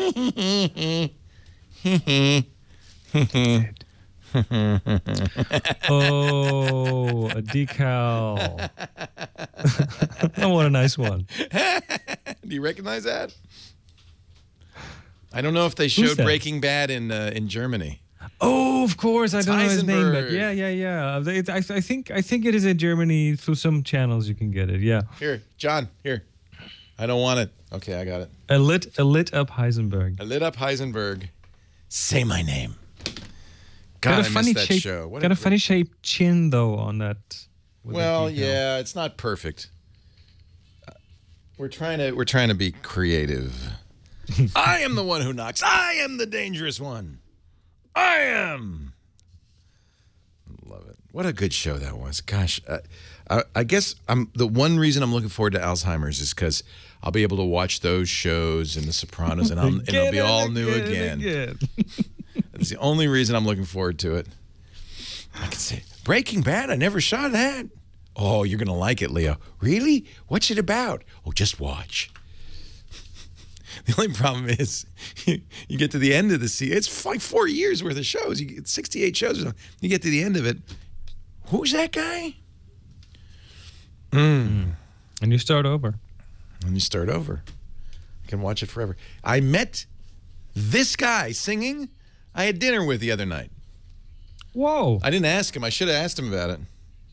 I did ask him about a lot of other stuff, though. Had a good conversation. Yeah. Yeah. I went, I'm Not Worthy. I'm jealous. Graceland is my all-time favorite album. Here we go. Leo Laporte, the tech guy. That guy there is Chris Marquardt. He's the photo guy. He joins us each and every week to talk about digital cameras, digital photography, and the like. Hi, Chris. Have you moved yet? I know you're planning to move to a nice new place. Yeah, no, the move is going to happen in December. We're scrambling to get everything packed and stuff because I'll travel in between, and it's all a big mess, like all the big moves are, you know. What town is it? It's still around Hanover. Okay. So if people come to Germany and they're fans of Chris, and they want it's going to be kind of an open studio that people can come visit you, and it's going to be a photo house. So if anyone is nearby, drop by. I'll be holding workshops there, and there will be a studio and a digital space, and even a dark room, so some analog side as well. That's awesome. So it's going to be it's going to cover all sorts of facets of photography. Fantastic. Well, I look forward to that. Meanwhile, what do you want to talk about? Okay, so let's continue what we started a few episodes ago, talking a bit about gear and things. So we talked about carrying and protecting the camera. This time, I want to talk about something that I'm also getting questions about, and that's memory cards. Memory cards, and how do you, well, first of all, what kinds of memory cards should you get? People always ask me, do I need the fastest ones? Do I need slower ones? First and foremost, it doesn't really matter at this point if your camera has like compact flash cards or SD cards. I think most cameras nowadays use SD cards. They will all work, and they'll come at different speed ratings. So the question is, do you need the fastest cards? Because the memory cards aren't really expensive, but then as you go to the big ones and the really fast ones, yeah, they kind of get pricey. So is it worth saving? Do you have, how many memory cards do you have, Leo? Way beyond counting.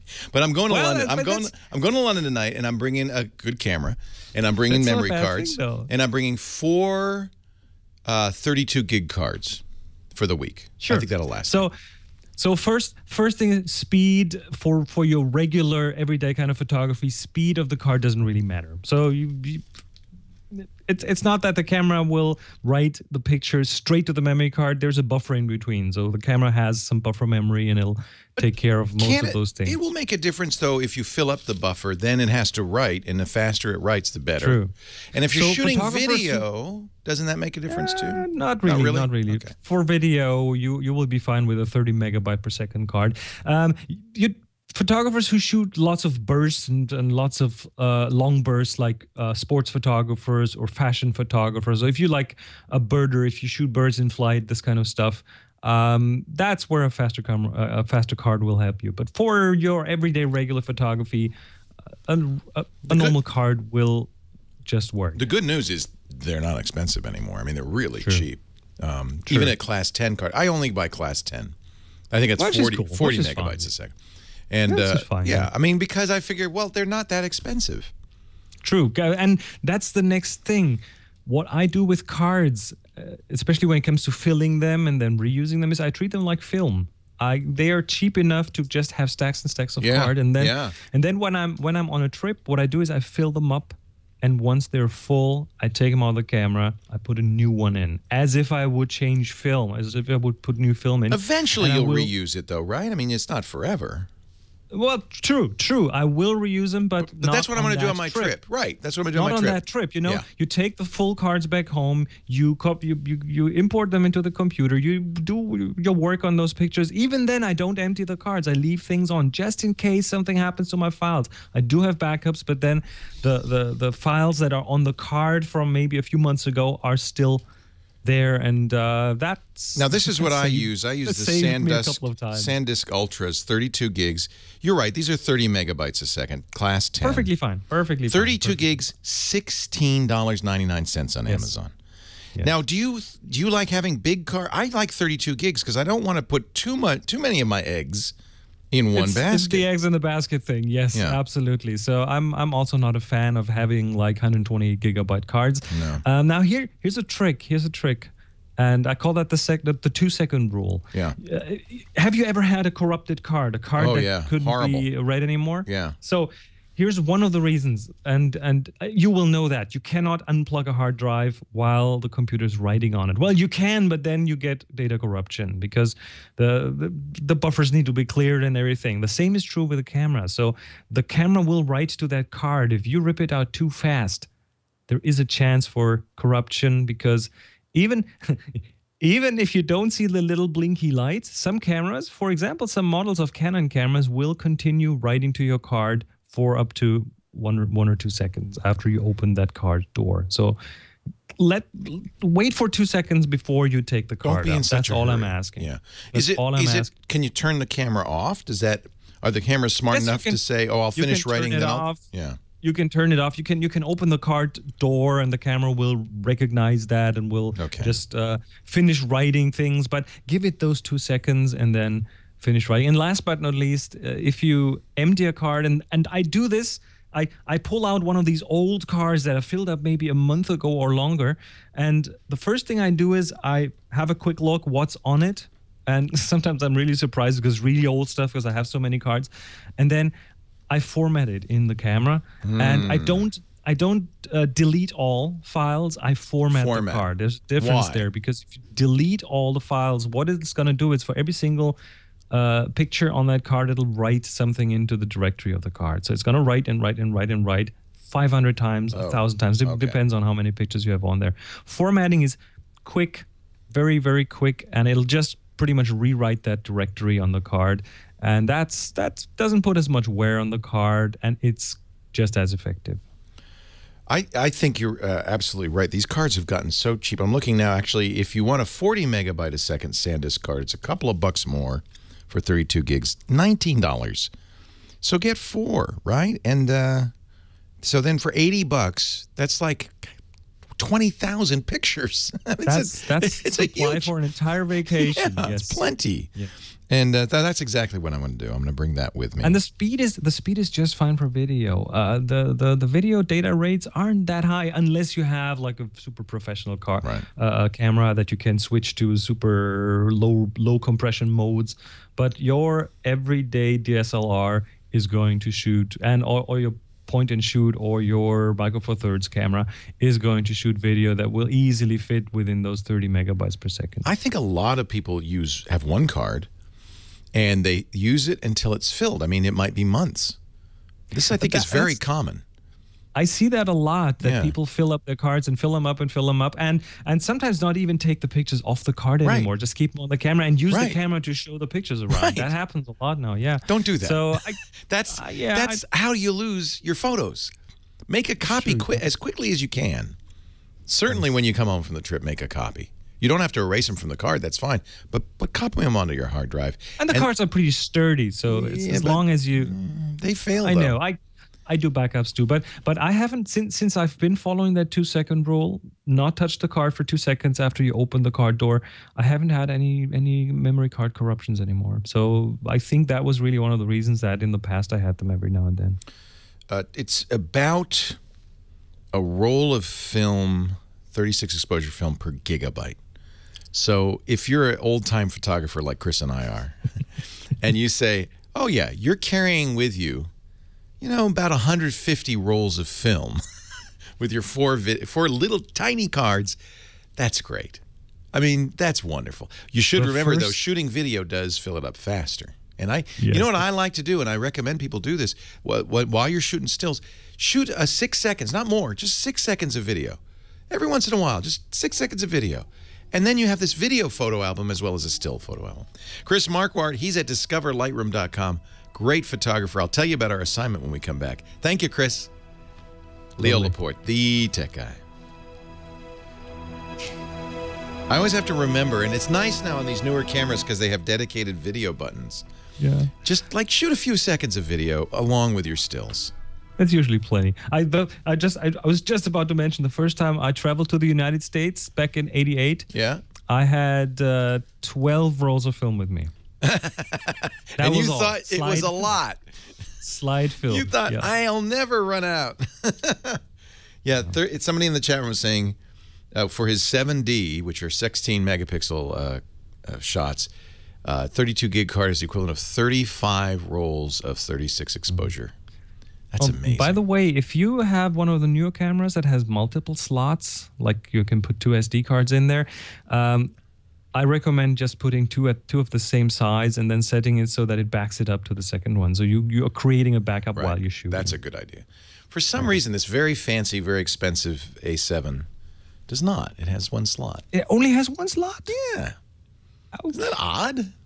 Ouch. Yeah, it's all right. I can live with it. But they're limited on space in that camera. It's so small, so compact. Yes. I'm so excited. It's silent. It's just so elegant. I can't wait to take it on a trip and shoot a lot of shots. Layers, right? Layers. Layers is the current I'm looking assignment. for layers. we're going to reveal that next week. Good. I'll replug. Thank you, Chris. All right. Have sure, a good one. Absolutely. All right. Take care. care. Again. Every single radio station. I'm going to finish my sandwich, so watch Heather Hammond finish her sandwich. Or her, actually, she's got a flurry. She's a parfait. Yeah, I talked about headphones with Paul Simon. He said, what do you wear? I said, AKG K240s. You probably wear those a lot, but at home. And they were both, Paul and Steve were very interested in the Hi-Fi Man playing our magnetic headphones. They both wrote it down, so I think they're both going to get them. It was so cool. Leo Laporte, the tech guy. You can bet I'll be taking a lot of pictures, visiting London, not for very long, for 5 days in the middle of the week. I'll be back next week, but I'm going to take my camera, take a lot of pictures. I'm excited about that. Bring in 4 memory cards, four cards. That's one a day, with a little leftover, a little day left over. I think that'll be enough. That's like, I don't know how many pictures, thousands, tens of thousands. I will be looking for pictures illustrating the idea layers, because that's our photo assignment this month. Every month, Chris Marquardt gives us an assignment. It's not a contest, just an excuse to take pictures. You can use your camera phone or your fancy camera, doesn't matter. The key is, if you want to show your pictures, is upload them to our Flickr group. So Flickr, that's the Yahoo photo sharing site, flickr.com. You need to join the Tech Guy group. You'll know you're there when it's like 11,000 members now. It's great. And you can only upload one image a week, and they need to be new images. So take some new images illustrating the idea, layer, or layers. Tag it with the word layers, and then upload your favorite. Now, you really can only do one at this point, because next week Chris is going to be back, and he'll be reviewing submissions. And he likes to pick 3 kind of great pictures that he can talk about on the radio, which is crazy, I know. So participate, if you will. And I will, too. This time I will. I'll look for something, I don't know, maybe Westminster Abbey, the layer cake icing on the, I don't know. I'll find some. Layers. What does that mean to you? Flickr.com. Say hi to Renee Silverman, our moderator. She does a great job there. David is on the line from Atlanta, our next caller. Hi, David. Leo Laporte, the tech guy. Hi, Leo. Really enjoy your show. Wanted to say even the commercials our stations run during your show are less obnoxious than the ones they run during other shows. Even our commercials are above average here. We're very proud of that. Well, I'm putting together a Windows 7 PC, migrating from Windows XP, and had a couple of questions related to that. The XP machine, it's a little flaky. I'm not sure if it's the hard drive or some other hardware issue. So when I want to copy all the files from there, I want to see if there is a good way to verify the copies and also preserve the dates on the folders and the files themselves. Yes. Yeah, and that, one of the things Windows 8 fixes, Windows 7 did not fix, Windows 8 fixes, is the really bad copy routines built into Windows. Unreliable, no verification and all of that. Microsoft does offer a command line utility. It's definitely on your Windows 7. I think it's even on Windows XP, called RoboCopy. Robo, not for robot, but for robust. It's a command line utility, though. Have you ever used the command line? Oh, yeah. Yeah, I could do that. Yeah. And it has verification built into it. It fails better. There's just a lot of reasons to use RoboCopy. There's also Xcopy. And there are certainly many third-party. Xcopy is another command that's been around since DOS days. Xcopy is designed for multi-file copying, and it will also do verification. In other words, after the file's copied, it'll compare the original and the copy and make sure that they match before it goes on, and that's what you want. You also want Xcopy or RoboCopy to fail gracefully and to resume gracefully, not to just say, well, let's start all over again. So all of those things are done much better by these utilities than by Windows dragging and dropping copying, which really doesn't work well. There are third-party copy utilities as well, lots of them, that give you that work not with a command line, but a graphic user interface. Fast Copy is a good choice. Don't get it from CNET, download.com. In fact, this is true of all shareware. Always download from the original source. CNET will add junkware to the download, and that's no good. So fast copy is, just Google it because it's a weird long URL. It's free, by the way. Oh, great. Yeah.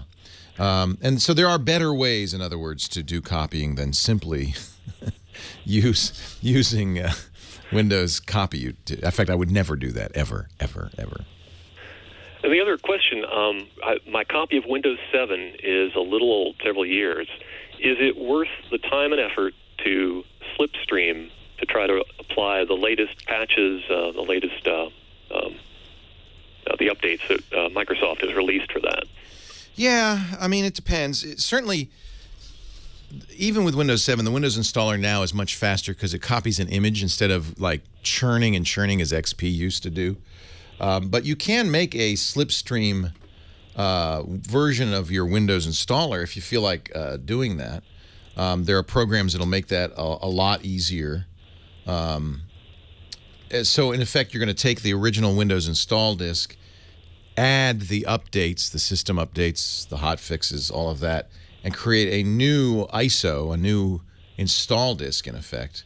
And that is good. There are a couple of programs that will do this. We'll put in the show notes these programs. RT7 Lite is a good one. I used to use one called, let's say, Nearsoft? I can't remember the name of it. Yeah, I think Nearsoft had a slipstream utility. Anyway, there's quite a few ways to do this. It probably is worth it, but you know, otherwise, what you're going to do is install Windows 7 and then go online and just run the update, you know, Windows Update until it's done. If the copy is really old, is there any risk of picking up something? No, just don't do anything until you could do it. By the way, they're going to stop selling Windows 7 October 31st, so don't delay if you don't have a copy. Oh, for other. You have one more month. I've already got mine, but it is a little old. Yeah. So if you've already got a copy, yeah, you'll be just running. You know, I can't remember what the latest. What is it? Service Pack 2? I can't remember how many service packs they did. I hadn't even checked. Yeah. Now the stores here, they've been selling only they don't have the normal Windows 7. Yeah, it's OEM version. Right, and you're saying that one's going to go away? No, also? I think the OEM goes on a little bit longer. It's the retail package that's going to stop October 31st. Ah, okay. The OEM is not designed for, it's designed for system integrators, people who are building computers. In fact, many retailers like Newegg require you to buy some computer hardware with it. Because then, oh, well, you're building a computer. In that case, I can sell you this version. It's a lot cheaper to buy that version. So do.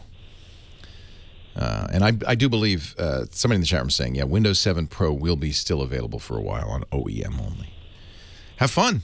Great. Thank you very much. All right. Thanks for calling. Let's say hi to Laverne in the Bronx. Hi, Laverne. Hey, W6TWT. This is Laverne, W2HZE. How you doing? It's the meeting of the hams. I'm doing great. It's great to talk to you. Thank you. This question has nothing to do with ham radio. It has something to do with the fact that I read in several places that Apple is basically, quote-unquote, retiring iPhoto. Yeah. I want to know about a substitute, since I have so many iPhoto libraries that I'd like to keep and maybe transfer over to another piece of software. I'm getting ready to go on my own excursion in November. Yay. To Amsterdam. Hank, we're going to take a break. I'll talk some more with you when we come back. It's a great question. Leo Laporte, the tech guy. Lynn, I'm not familiar with that.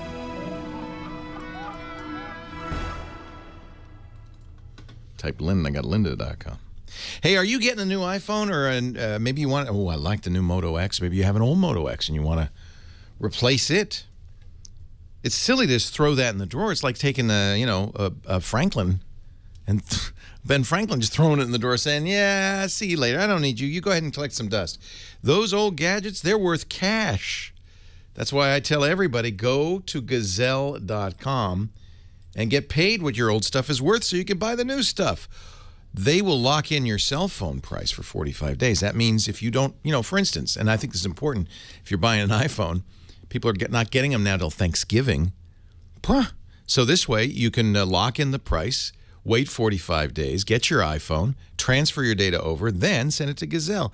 And it's great. Once you send it over, you say, I want to send my phone in. They'll send you a box, prepaid postage. So you don't have to worry about the shipping is free. If you've got an unlocked phone, they'll pay you even more, and they even tell you how to unlock it. Let's say you have an AT&T iPhone 5 or 5S, and in good condition. If it's unlocked, $245. Locked, $220. If you want the extra $25, you can just follow their instructions, get AT&T to unlock it, and it's more valuable to them and more valuable to you. It is a great, great service. Not just iPhones either. And by the way, they will buy broken iPhones, broken iPads. They'll buy iPods, Apple computers. They'll get you can sell your tablet from a variety of manufacturers, not just Apple, but Amazon, the Kindle Fires, Asus, the Google Nexus tablets. Yeah, they'll buy them. Give you top dollar, too. If you want to get the new Surface Pro 3 and you've got an old Surface 2, they'll buy those, too. Samsung tablets as well. Gazelle, Gazelle.com. Free shipping, fast processing. They've paid out nearly $175 million to over 1 million customers, including me. This is where we sell our old stuff all the time. Oh, and incidentally, you can get a check, you can get a PayPal credit, but here's a little pro tip for you. You can ask for an Amazon gift card. If you buy a lot of stuff on Amazon, that's a good idea because they'll give you an additional 5% from Amazon. So this is a good deal. Gazelle.com, the best way to sell your gadgets. Fast, simple, postage-free. Gazelle. Battery life is disappointing on the Moto X, and the jury's still out. I'll give you a better report when I come back, but it's not great. Maybe 12 hours. I was getting 20 on my OnePlus, and that's what I really want. I want 20. I want at least 18. So I can go from the moment I wake up to the moment I go to bed, even if I stay up a little late. But I'm playing with stuff. I've turned off GPS location. I've taken off Facebook. I'm trying to see what I can do to maximize it.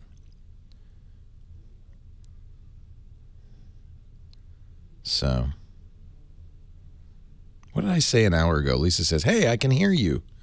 I didn't say anything bad about Lisa, did I? I think we were talking about cheerleaders then, maybe. I don't know.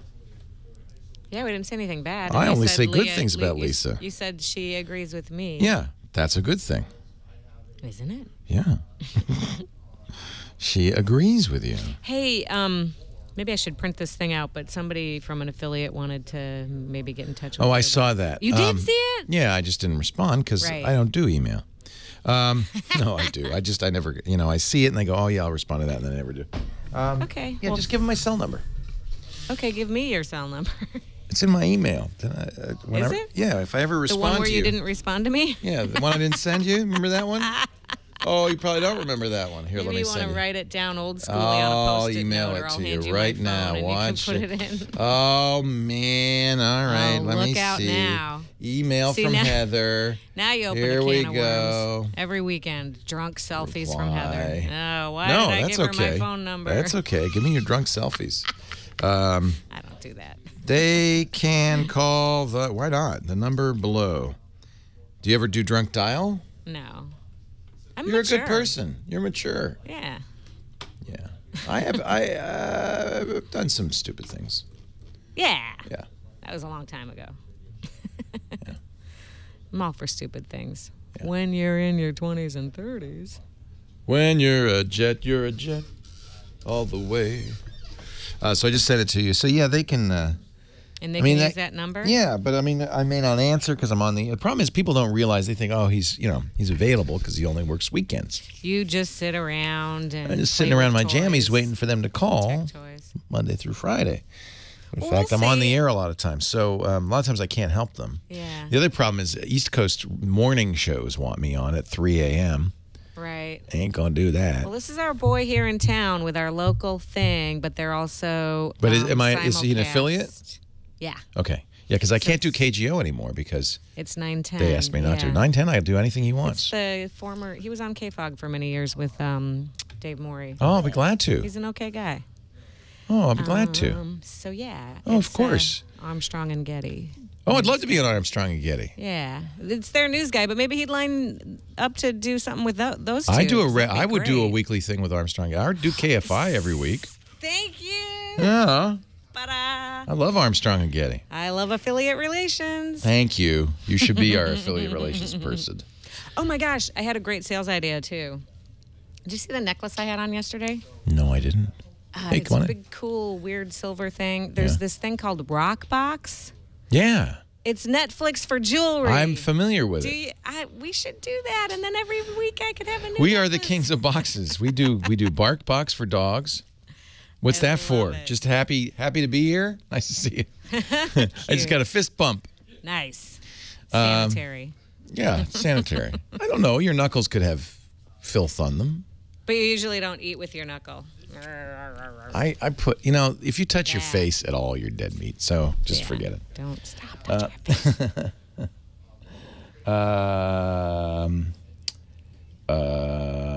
Fan Armstrong Getty. Oh, they call them friends of Armstrong and Getty. Is that what they call them? Wow. Or fan. I'm a phogue. No, I'd love to do A&G. I like those guys. They are really good. And they're funny. Yeah. I like that tude. They got a good tude. Yeah, they play well together and all that. Yes, Web 7230. Marshall Phillips and I had a friend in common and went to her wedding together and blah, blah, blah, blah, blah. He was very happy to see me. Wake up. Whoa. Now jet lag. I have pre-jet lag, jet lag. It's that Italian sandwich. My body's going, why did you do that? Well, hey, how are you today? Leo Laporte here, the tech guy. 8888 Ask Leo. That's the phone number. Call me, ask a question, make a comment, make a suggestion. We're talking high tech. Laverne is on the line from the Bronx, and she heard that Apple's discontinuing iPhoto. It's true. They also are discontinuing Aperture. The good news is that Apple is replacing iPhoto with Photos. So iPhoto, which was a $5 program on the iPad and the iPhone, is gone already. But they put Photos on the iOS stuff, and that's your new iPhoto. On the desktop, they're going to do Photos too, and I don't know what its capabilities will be. I presume it'll be comparable to iPhoto, but maybe not. iPhoto is nice because it not only is a good library for your photos on Macintosh, but it also has a lot of the features people want in terms of photo editing. It's simple to use but powerful. It's really great for things like geotagging photos, face tagging. It'll look up. So I suspect that Apple will have all that functionality in Photos, and you'll get that for free, I presume. They're saying January or February. Okay, January or February? Yeah, early next year. Oh, okay. Now, there are other choices. There are lots of other choices, and it depends how serious you are about your photography. What is it that you want? What are you looking for? Well, I had kind of gotten tired of iPhoto. I felt it was kind of stale. I'm not really a big photo person, but in November I'm going to take a one-week excursion to Amsterdam, Brussels, and Paris. Oh, man, I'm jealous. Is it like a river cruise or? No, it's going to pretty much be a land? small group tour, land kind of thing. And I want to restart a website, possibly with your advertiser, and I want some pictures to populate it. I'll be taking my old point and shoot, and I'll be using the camera on the M8, even though it's not the greatest camera, but it's something to start with. Well, one thing you might do, since you're using the HTC One, is use Google+. Turn on, it's free, turn on the photo uploader on Google+ on your phone. It'll automatically upload the pictures you take. And Google+ is really Picasa Web. So they have all the features Picasa, the desktop app, had, which is great. You can do photo editing. It's actually more capable than iPhoto, I think. And Google does some really interesting things with the photos you upload. They have something called Auto Awesome. They'll pick the best pictures, highlight them. They may enhance them automatically. Sometimes they'll make a montage. If there are many pictures taken in sequence rapidly, they'll make an animated GIF out of it. There's all sorts of things that Google Plus does for free. And then, of course, when you get home, all your pictures are up there. You just go to your Google Plus account, you download them, or even just share them off to the Squarespace site, and you're done. So that's one way to do it. That's the cloud-based solution, and I use it religiously when I go to London. Now, remember, it's going to use data, so you should be careful when you're traveling about data, and I'm sure you're going to handle that in some way. If you are in hotels with Wi-Fi, just say only upload on Wi-Fi, for instance. Then you don't have to worry about it using your cell phone data plan, because it's very expensive to use overseas data. Yeah, because I did check with HTC One concerning the texting issue, and they said that's not a problem. Data will be They're the wrong people to talk to. You have to talk to your cell phone carrier. Okay. Because the HTC One can do it, but it's how much it costs, and that's gonna. So who are you with? Verizon, AT&T? Who are you with? Actually, I'm sorry. I talked to T-Mobile. Oh, you're in luck. Yeah, Yes. T-Mobile has, and that's what I'm going to use in England. T-Mobile has free phone, text, and data, but internationally, it's only 2G. It's very slow data. So you know, it'll take a while to upload. Again, I would just turn on Wi-Fi only. It's a setting in the Google Plus application. So you probably already have Google Plus on your phone. If you don't if you've got a Gmail account, you've got a Google Plus account. Yeah, I already have auto upload already set up. Yeah. So that's one place that all of your pictures will be up there, and they'll be up there, you know, within minutes after you take them. And I'm certainly using that as I travel. For desktop apps on the Mac, there are other choices. Here's a $20 program. The chat room says they like a lot. It's called Lyn, L-Y-N. You could try it for free. It's basically like iPhoto. It's a photo and media browser and viewer with some limited ability to modify shots. It looks a lot like iPhoto. Probably there'll be a lot of people using or creating stuff like this in the vacancy created by iPhoto. It has sharing to Facebook, Flickr, Dropbox, SmugMug, 500px, and Picasa web albums. That's nice. I'm not that much of a person that likes to share on the web. Actually, I like the book publishing option. I love it too. iPhoto had. Yeah, I love that. And well, let me give you a solution on that as well. But just to complete what Lyn will do that you will want is it will automatically create maps, just as iPhoto did, of your journey with pictures attached. That's nice. So this is $20, but free to try. Lyn. It's from lynapp.com. Pros, of course, are using programs, and this is what I will use when I get back, like Lightroom. Lightroom is a great solution. It's the equivalent of Aperture on the Mac side. And Lightroom is Windows and Mac. But it's not cheap. It's $100-some bucks. But I love that for a professional thing. Photoshop Elements, if you're used to Photoshop, is under $100. Also a good desktop choice from Adobe. And you want to make books. Nowadays, I mean, so Lightroom does have the book capability built in, so does Elements. But you can also do that directly on a website like collage.com. They will allow you to upload your photos and make a book out of it. Lisa just made a book from collage.com. It's pretty easy. You use their web-based software, upload the images, arrange them, put in text if you want, and then they'll send you a printed book. That was one of the nicest features of iPhoto. I agree. I think that will be missed. But Apple was just outsourcing to other companies. Like I can't remember who they used, but the company's still around. Blurb is another one. BLURB.com. Mm-hmm. They're actually my favorite. Blurb lets you download a program that lets you do the book on your desktop and then upload it to Blurb.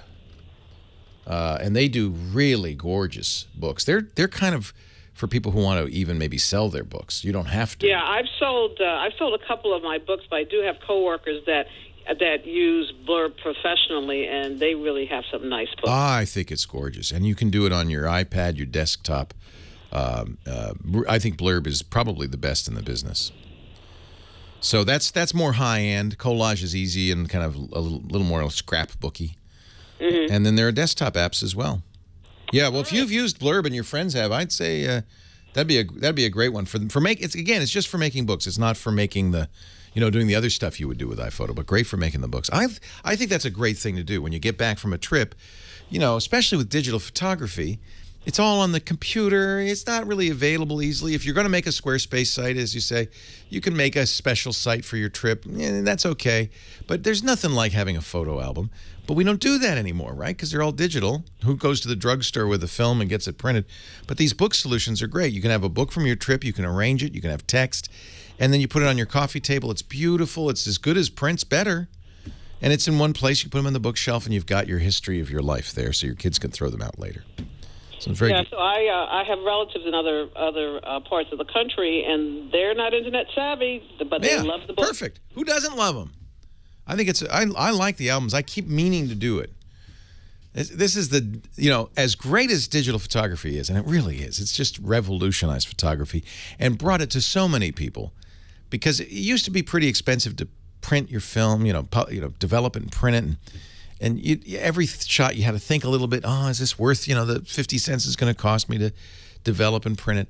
Now, digital, it's no cost. You pay up front for the camera, but you could shoot thousands of pictures a day without any worry. And I think people, because they're having this rapid cycle of shooting, seeing it, judging it, they're getting better faster and faster.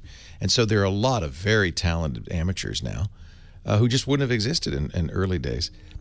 So that's great, but we lose this printed element. So I like the idea that you can go out and get books made, and then you'll have something tangible. Leo Laporte, the tech guy.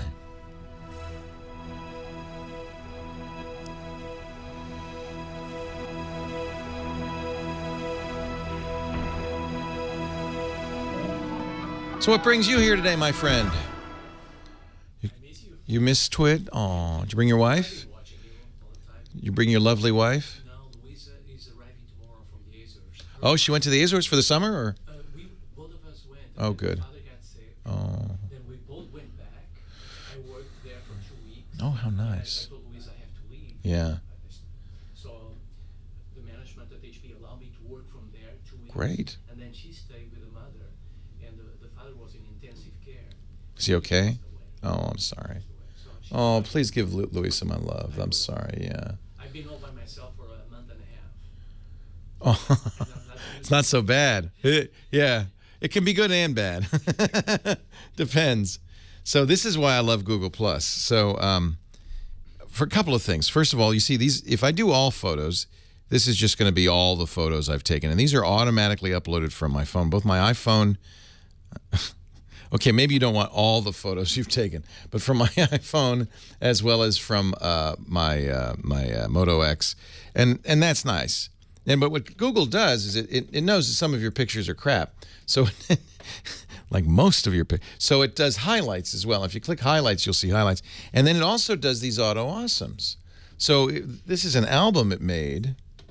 Let's see. Oh, actually, those, and this is all done automatically, which I think Google understands that most people are not going to process their stuff. So, for instance, it made this out of the 4 pictures I took of Lisa. Now, you may not like it, but it costs you nothing, and it's there and it's done. It does sometimes these very arty little things, and you can. The original's not gone. These are just, here's Mike Elgin making pizza, and it did kind of a, I don't know, like a painting out of it. So this is all post-processing. It also does albums, which are kind of fun. So, whoops, let me see.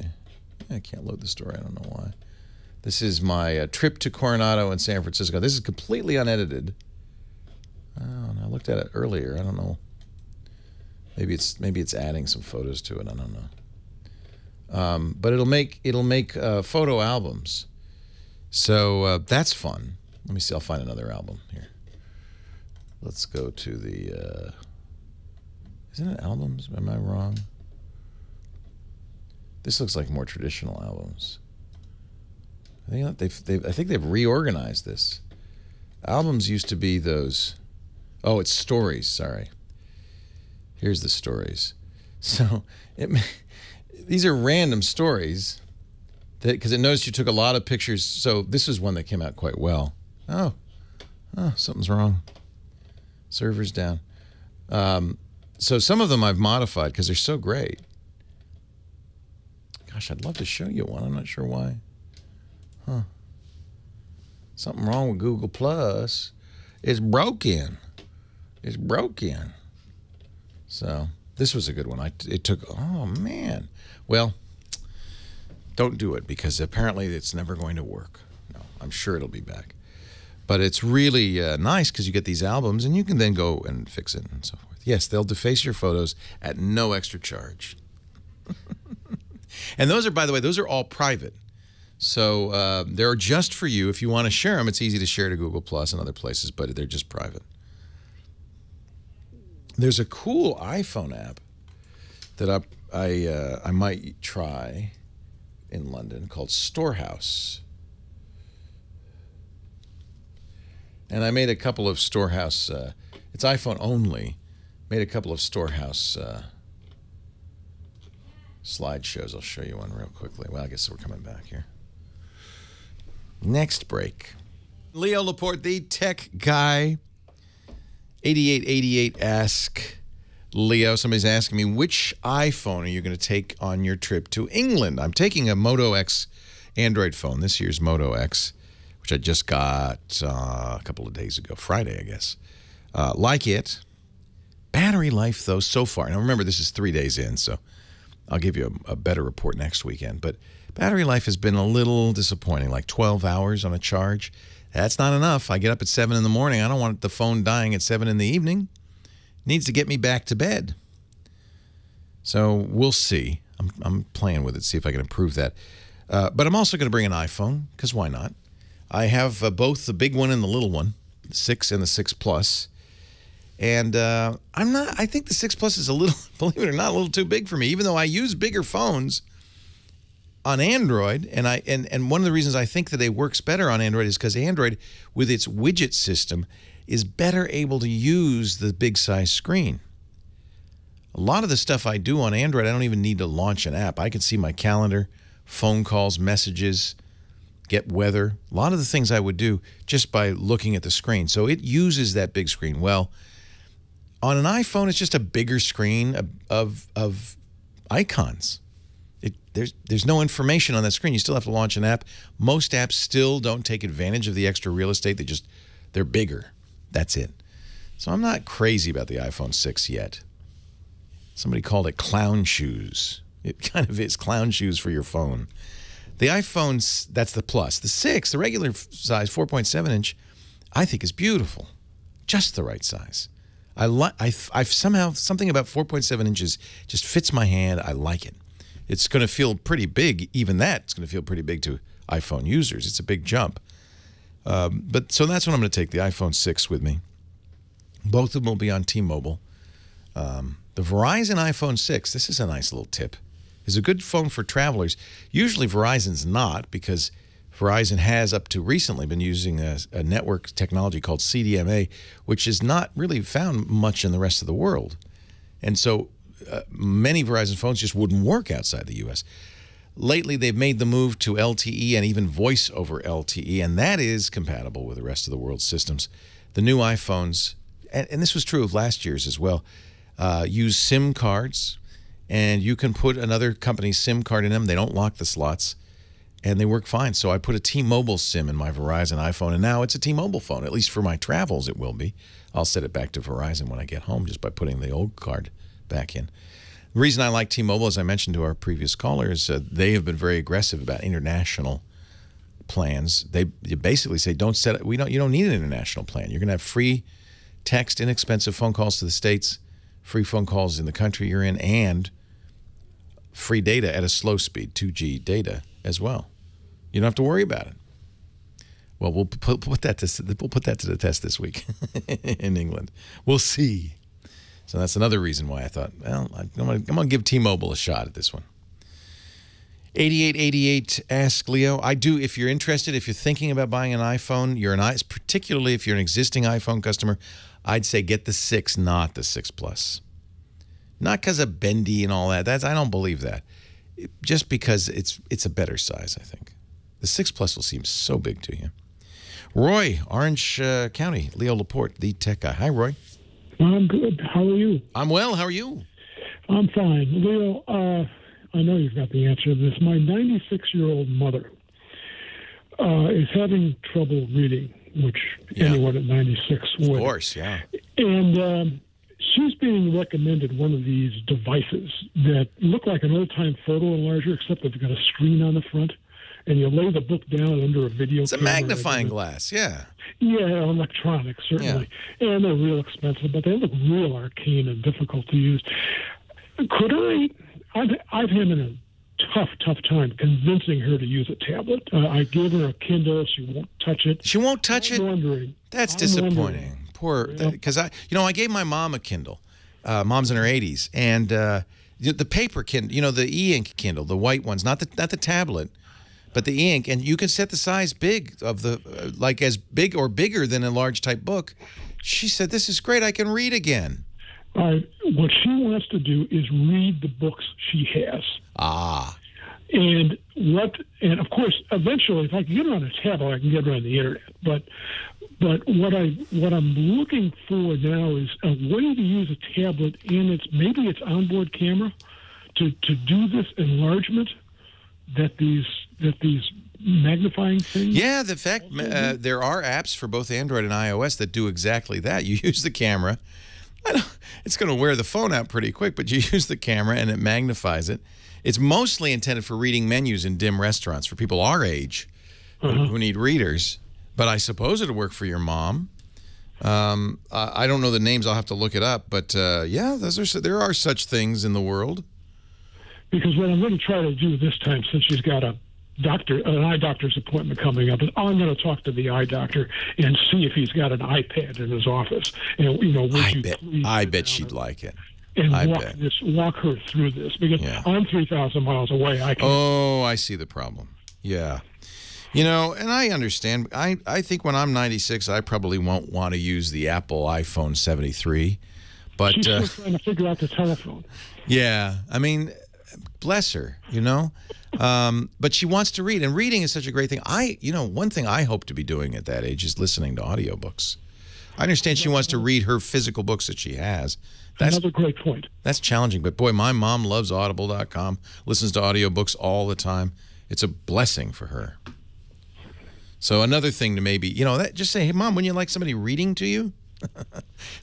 I don't know. I don't know what the psychology is. You know better than I, but... So there are apps then. There are apps, yeah. I'll have to look them up. But I'm sure if you search for... what kind of phone does she have? A plain old copper wire. Oh, yeah, no. I mean, she'll need to get a smartphone, obviously. Cell phone? No way. No way. Oh, well then, so what are you asking about? I thought you wanted an app for a smartphone. You mean like a regular camera? No, I want a tablet because it's going to be large. Oh, a tablet, okay. A 10-inch tablet in her hand. There's a program called Big Magnify it's really designed to be a magnifying glass using the camera on a tablet, on an iPad, or an iPhone, and it gets pretty close. And it's free. You could try it for free. They have a paid version. Big Magnify by Dave Cheng. Got it. And there's a lot of them. This is one of a large number of stuff. Does the optometry business or the ophthalmology business understand this problem? Do you know? I don't know. We have an eye doctor who listens, Eye Doc Mark, in Upper New York State. Mark, do they know? I bet they do.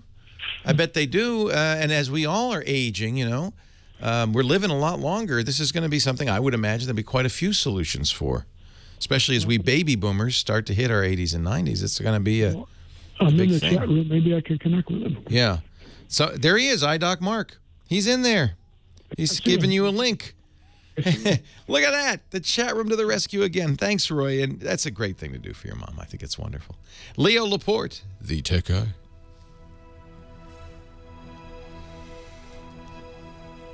Ba-ba-ba-ba-bum. Huh? Doing great. Everybody, it's amazing. Knock on wood.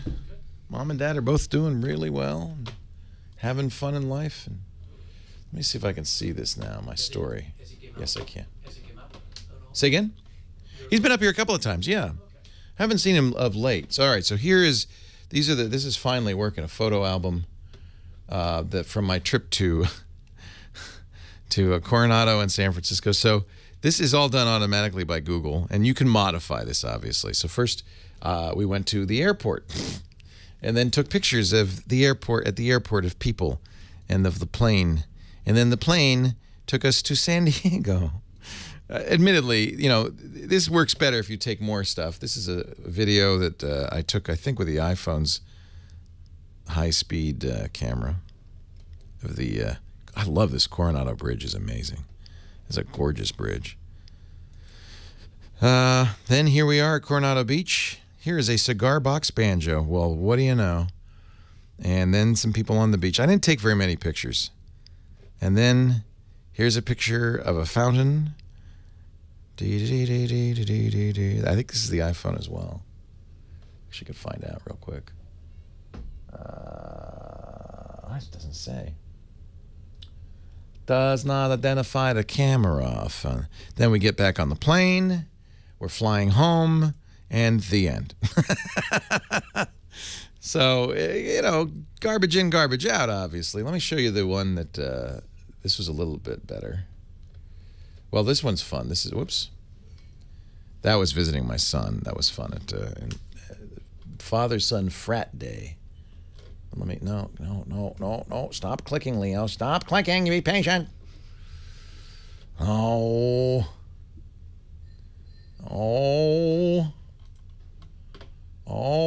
Popeye. And let's go back to Google Plus Stories. Most of these are made automatically, but, you know, well, they're all made automatically, but some of them I've gone in and updated. So, this is our picture of our trip to Hawaii. Ooh. And we drove from the airport to Kihei, had a pineapple, watched the sunset, and you can caption these and so forth. They do a good job. Hey, how are you? Okay, welcome. You? Good. There's no card with me. I didn't realize I was bringing them in here first. Well, surprise, surprise, surprise. What's your name? Alex. Hi, Alex. Nice to meet you. Where are you from? I'm originally from South Africa. I'm working for Google in Ann Arbor right now. Cool. That's fun. What is Google doing in Ann Arbor? Mostly ads, but also some core page stuff. Fun. Fun. Well, it's nice to see you. Nice to see you. Welcome. Sort of a celebrity. Oh, you excited? Are you all excited? Meeting a celebrity and all that. I've been watching you since the screensavers days. Oh, awesome. Since you were little. Yeah. Well, then that is something special. I just met one of my heroes, and it was quite an experience. It's a little weird, isn't it, meeting somebody you've seen for a long time on camera. It sort of is. I'm still sort of seeing you on a screen. Yeah, I know. It's so strange. I remember meeting Walter Cronkite. Do you know who Walter Cronkite is? I remember meeting him for the first time. It was a very odd experience. Oh, that's good. That's what I wanted. The Niners game, Eagles-Niners.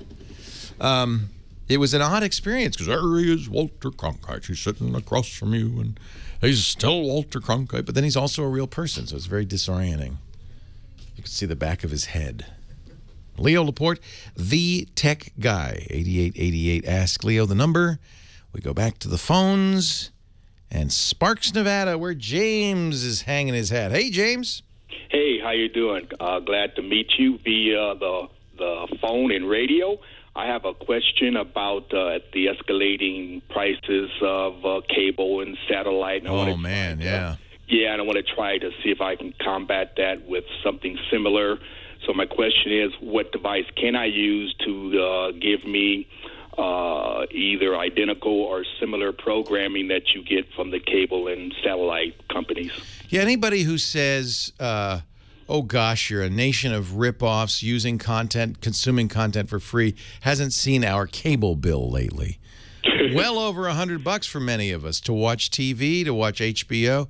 They're getting their money, believe me. Yeah, well, believe me. I used to watch for free, and it went off with a snow buzz on. Whatever happened to that? Yeah, I don't know. Yeah, they'd play the Star-Spangled Banner, and then that. Well, those days are gone. But let's face it. Cable companies have in every market a monopoly. Maybe there are more than one cable company in the U.S. Yes. But in any given market, there's one. And so they really can get away with murder. Where are you going to go? Who are you going to call? Maybe satellite? Well, maybe. But then satellites raising their prices too. So I'm sure part of this is that the content companies are raising their prices and the cable companies are passing it along. I know that for a fact. And what's really happening too is that a lot of people like you and me are saying, well, what can I get what I want over the internet? And instead of having to buy a bundle of stations that include a bunch of stations I don't want just so I can get one station I do, couldn't I just buy a la carte? Maybe I don't even want all of HBO, just Game of Thrones. Couldn't I just do that? And of course, this terrifies the cable companies. It's not making HBO real happy either. But I can tell you one thing. The company that makes Game of Thrones, for example, would love to sell it to you directly and eliminate the middlemen.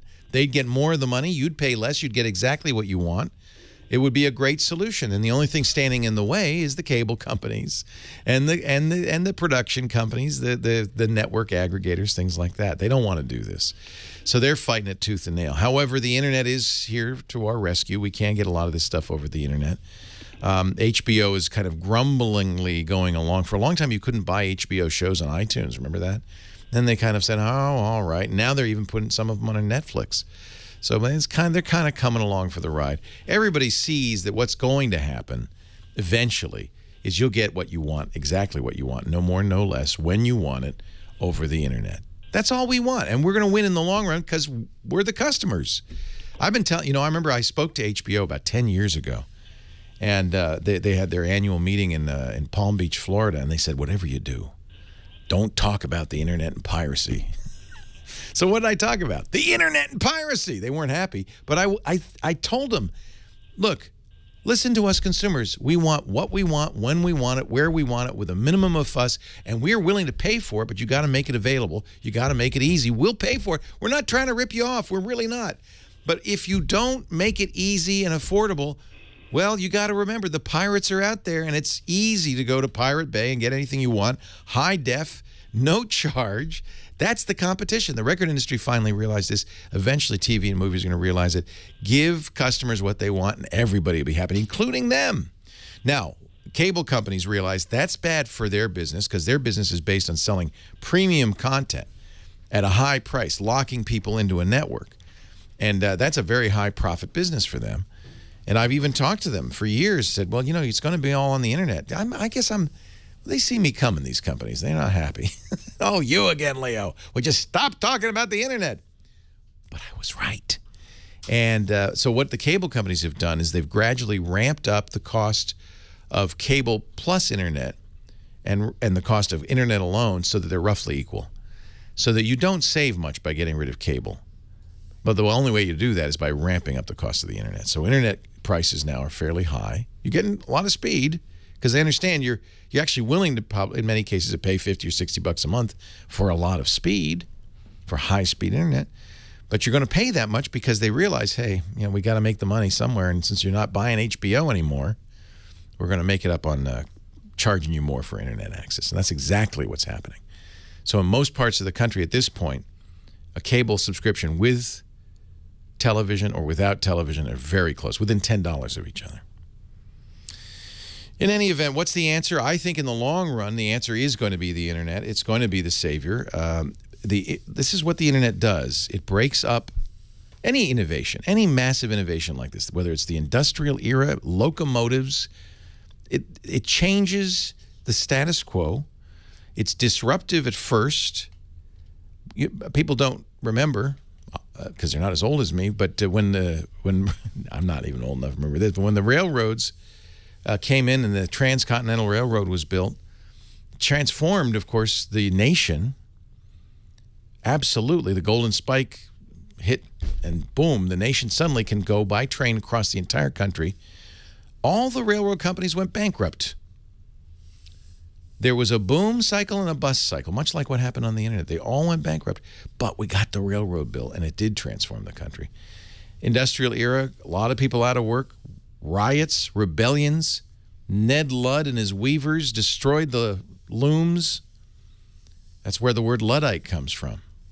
Followers of, some people think, a mythical fellow named Ned Ludd, who led the weavers, the hand weavers, into revolt against the mechanical weaving machines. That's 400 years ago. This happens every time, and the internet is absolutely that disruptive, maybe even more, and we see it time and time again. Businesses disappear. When's the last time you went to the video store? We still have a video store in Petaluma. They're selling old DVDs for $1. It's not much of a business anymore. When's the last time you went to a record store? You can't buy records anymore. I don't know, even CDs. Good luck finding them. So these things change. Magazines and newspapers going out of print because everybody's reading the news on the internet. And initially it does. It has a bad, can have a bad impact. I think the internet has been really disruptive to journalism, to reporting. You see a lot of link-baity articles that really aren't about telling the truth or investigating the truth or trying to get at the truth. They're all about getting you to click a link so they can make money from their banner ads. And that's really ruined the discourse in many respects.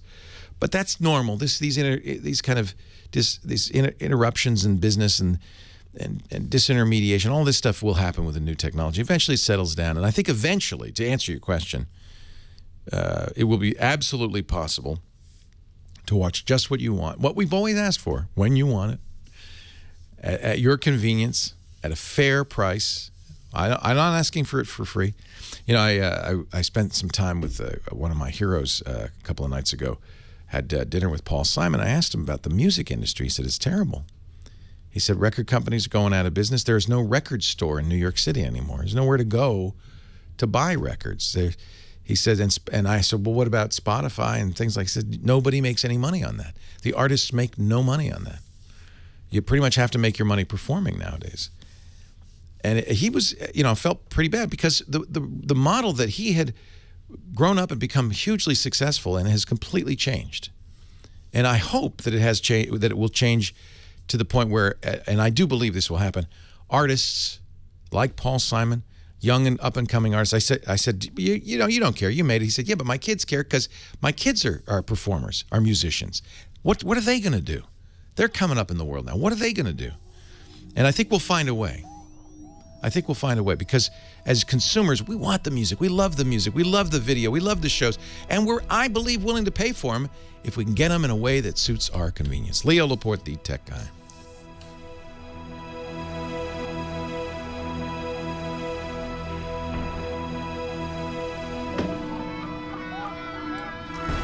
I can't believe he threw it away. Again with the interceptions.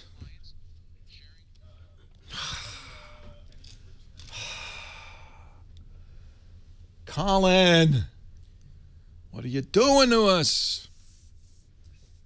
I think we have a problem. Houston, we have a problem with a 49ers there. 7-0 Eagles. It's 3 minutes into the game. I am excited about the trip. So, George, you're from London. Yeah, that's right. I'm going there tonight. I know. I came all the way over here, and you were just like... Well, at least we met up on the way. Yeah. I probably made a mistake, but I got one of those London passes. I can go anywhere in town for free. But I did get the travel one because we want to go to Hampton Court, so I can get on the train for free. I know the museums, it's not such a, because all the public museums are free, but still, I think it'll pay for itself. And you know what? The convenience is worth it. Yeah. And we're staying at Claridge's. We're going to be in Mayfair. We're going to be a beautiful part of the city. Nobody's there anymore because it's all Arab sheiks that own the houses, and they're all out of town. It's nice and quiet. I'm really excited. I can't wait. I haven't been there in 25 years, I think. It's been a long time. So you're here for work? Yeah, that's right. And it's my fault. Yeah, partly. That's a big chunk of that. Did I get you into tech too? Yeah. See, I've been a corrupting influence for the last 2 decades. Well, it's nice to meet you both. Where are you working? HP. You too, right? HP? Google, that's right. South Africa, England. Azores, HP. So great. And you're in marketing, huh? Yeah, that's right. Creative marketing. What fun. That's a great... Do you work in the Gherkin? No, we have an office in Wood Street. Oh, okay. We used to work in Mayfair, actually, this ridiculous country. It's the Queen Mother's old townhouse, which is a wonderful, cool place to work, but horrible after 6 months because it's not built to power heating. Yeah, but still... Yeah, it was pretty nice. Chandeliers, oh, fun. I'm so excited. That Greg D says, thanks for the fast copy recommendation. I was in the process of backing up about 60 gigs of data that estimated about 20 hours. Fast copy, cut that in half. There you go. And more reliably, too, right? Well, and this is one of the things Paul told me is that, who was it? He says Universal wants to get out of the music business, and that's going to kill ASCAP BMI, and the whole structure is about to collapse. I don't know if that's true, but that seems to be the fear. I wish I had time for Bath, but I don't. I would love to go to Bath. But we're 5 days. We're just going to stay in London. We're going to do London. We're going to the iTunes Music Festival Tuesday night and seeing Placido Domingo. We're going to our favorite French restaurant on Wednesday night. And then I'm going to try to get a play go see a play in the West End if we can. My Fair Lady. Oh, is My Fair Lady a play on Mayfair? Is that? They're saying Henry Higgins lived in Mayfair, pronounced by Cockneys as My Fair, and that's where My Fair Lady comes from. All this time, my whole life, never knew that.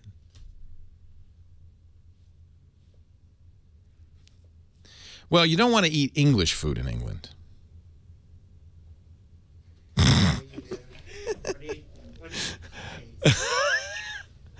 You'd like to eat Indian food, French food. No, actually, we got 2 restaurant recommendations. Locanda Locatelli and Scott's for lunch. Because I love, what do they call it? It comes in cans as a cream. You know this. Thank you. Leo Laporte, the tech guy, 8888. Ask Leo. That's the phone number. We're talking high tech. Let's go to Whidbey Island, beautiful island up in Washington State. Bob is living there in splendor in his cedar cabin. Hello, Bob. Not quite a cedar cabin, but it's pretty close to perfect. Yeah, it's beautiful up there. My aunt and uncle lived up there, and I think they still do, actually. Oh, gosh. Yeah, I love I'll have Whidbey. to meet them sometime. Yeah, it's beautiful. So Samsung, actually Verizon, pushed out an update to the S5. Yay! Yeah, good, but not so good. Oh. The result is it disabled the fingerprint scanner. See, now this is important. People are yelling at Apple because they put out an update that broke the fingerprint scanner on the iPhone and LTE. Yeah. But it happens a lot. I mean, updates often break things. I don't understand why. Don't they test it? That's my question.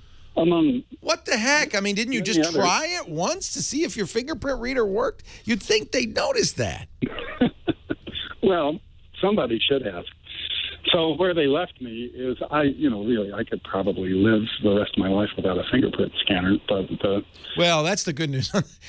Even though Samsung did put it on the S5, it's not really used for anything.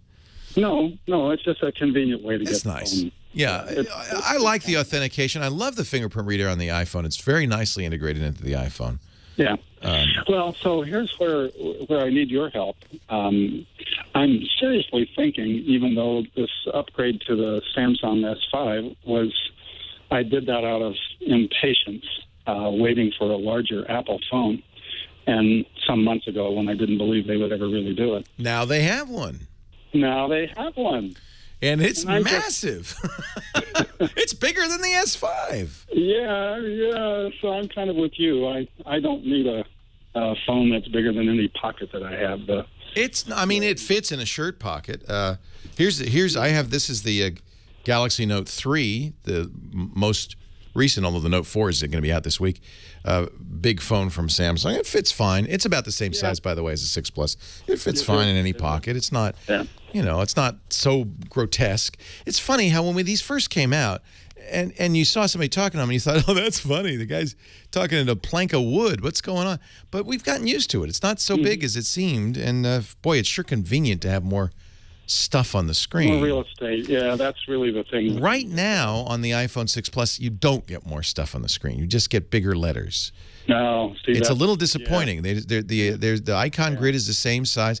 What's happened is apps will eventually, I think, be rewritten to take advantage of the higher resolution. But for now, most apps are not updated, and they don't. And even Apple's apps don't, you know. Don't really, yeah. No, maybe you get another row of weather or stock quotes. It's not something, and useless to me.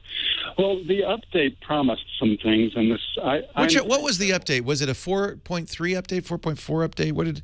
4.4, I think. Okay, yeah, that was a worthwhile Android update, yeah. Mm-hmm. Yeah, it fixed some things, some Bluetooth things that were annoying, and allegedly prepares my phone for VoLTE that's coming sometime. That's exciting. By the way, that does work now on Verizon on the iPhone, and it sounds significantly better. So maybe my question for you, Leo, is should I just forget the fingerprint scanner because the life of VoLTE... Oh, they'll fix it soon. They'll fix it soon. You think so? Oh, yeah, they'll do just exactly what Apple did. I mean, once they realize, whoops... They have to fix it. You don't put out an update that disables a major functionality in the phone. As have others said, it wasn't just you, right? It was. No, that was many of us. Initially, the support people wanted to downplay it, but once we looked at some blogs and they kind of caved in and said, "Yeah, it really is." Yeah, they'll fix it. It may take a few days or a week, but they'll fix it. Yeah. Well, their solution was a factory reset, which didn't work. No. And then an in warranty phone replacement. Oh, so it may be that it's just a few phones. It's not. It's not widespread. Maybe. That was the thing with the iPhone update, the 8.0.1, was it broke every one. Everybody lost Touch ID. Everybody lost LTE. So if it's a small portion of people, maybe people that have an incompatible application installed or some weird hardware thing, yeah, then maybe they won't fix it right away. Yeah. Well, Leo, so I'm encouraged that maybe it will or won't get fixed, but you think... I would pursue it until they fixed it. All right. Yeah, and voice over LTE makes a big difference in the quality of your voice calls. If you do a lot of voice calls, you will notice a difference. And I do. Yeah. I do. Yeah. Hey, can I tell you one more thing? Yes. I was on the phone with my girlfriend a few days ago about this problem. She doesn't care about stuff like this. And we geeks have to suffer alone. We walk a path all alone. So I said, I guess my only alternative is to call my good friend Leo Laporte. And I'll care. I don't know you. You are not alone. We are buddies. We are together united in our suffering under the yoke of the big computer companies who are punishing us for our help, Leo. Yeah, no, I'm with you, Bob. Forget your girlfriend. It's you and me, bud. Okay, bud. All right. Take care. Take it easy. I appreciate it. That's the best part. The best part about this job. And maybe it's just the nature of radio because you're talking right in somebody's ear. But people really think they know you, and they do. Especially us geeks. We're all the same under the skin.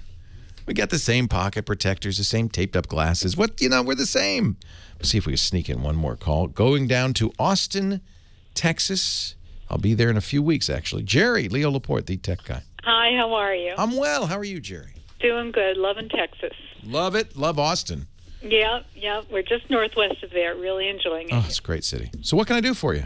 I had a question about second-level authentication using my bank site. Yes. I want to be able to do that every time. I want them to be able to text me to my phone the number so I can then second level it. And I use that on my Bank of America religiously. It's great. Yeah, and what I'm having trouble with is I even got off the phone with Chase, who's my Yeah, they do it too. Yep. And I went through and got a tech person, and they tried to guide me through to get it, and I couldn't get it, and they suggested call my cable provider. So wait a minute. What's happening? You're not getting the text message? Right. It's not. It's for about 3 times. You have a mobile phone, right? Pardon? You have a mobile phone? No, I'm using it on my laptop. Well, the text message has to come through your smartphone. Yes, my smartphone. Yes. And who's your carrier for your smartphone? AT&T. And the bank says, and I'm sure it does, this works fine with AT&T. Right. But you're not getting the text message that says, 676676 is your code. Well, I'm getting the text message when he was able to find. It looked like the settings were such in Firefox that I did it, and we did it 3 times, and I was able to get the text and go on the bank site. But then all of a sudden, it recognized me again, Chase. So something's not. Well, you don't want it every time. You just want it the first time you use that browser on that computer, and from then on, it'll know it's you. Right, but isn't it safer overall? No. The whole point of it is the first time you log in. That's all. The browser's is saying, I know. The bank's saying, I know her. Don't worry about it. That's exactly what it's supposed to do. Leo Laporte, the Tech Guy. Well, that's it for the Tech Guy Show for today. I'm Leo Laporte. Thank you so much for joining us. Don't forget, the Tech Guy is just the tip of the iceberg. We do nearly 30 shows now on the Twit Netcast Network, and you'll find them all at twit.tv. We talk about Windows on Windows Weekly, Macintosh on Mac Break Weekly, iPad on iPad Today. You get your daily dose of tech news from Tech News Today, and our weekly roundtable show, This Week in Tech. It's all at twit.tv. And I'll be back next time with another great Tech Guy podcast. Thanks for joining me. See you next time.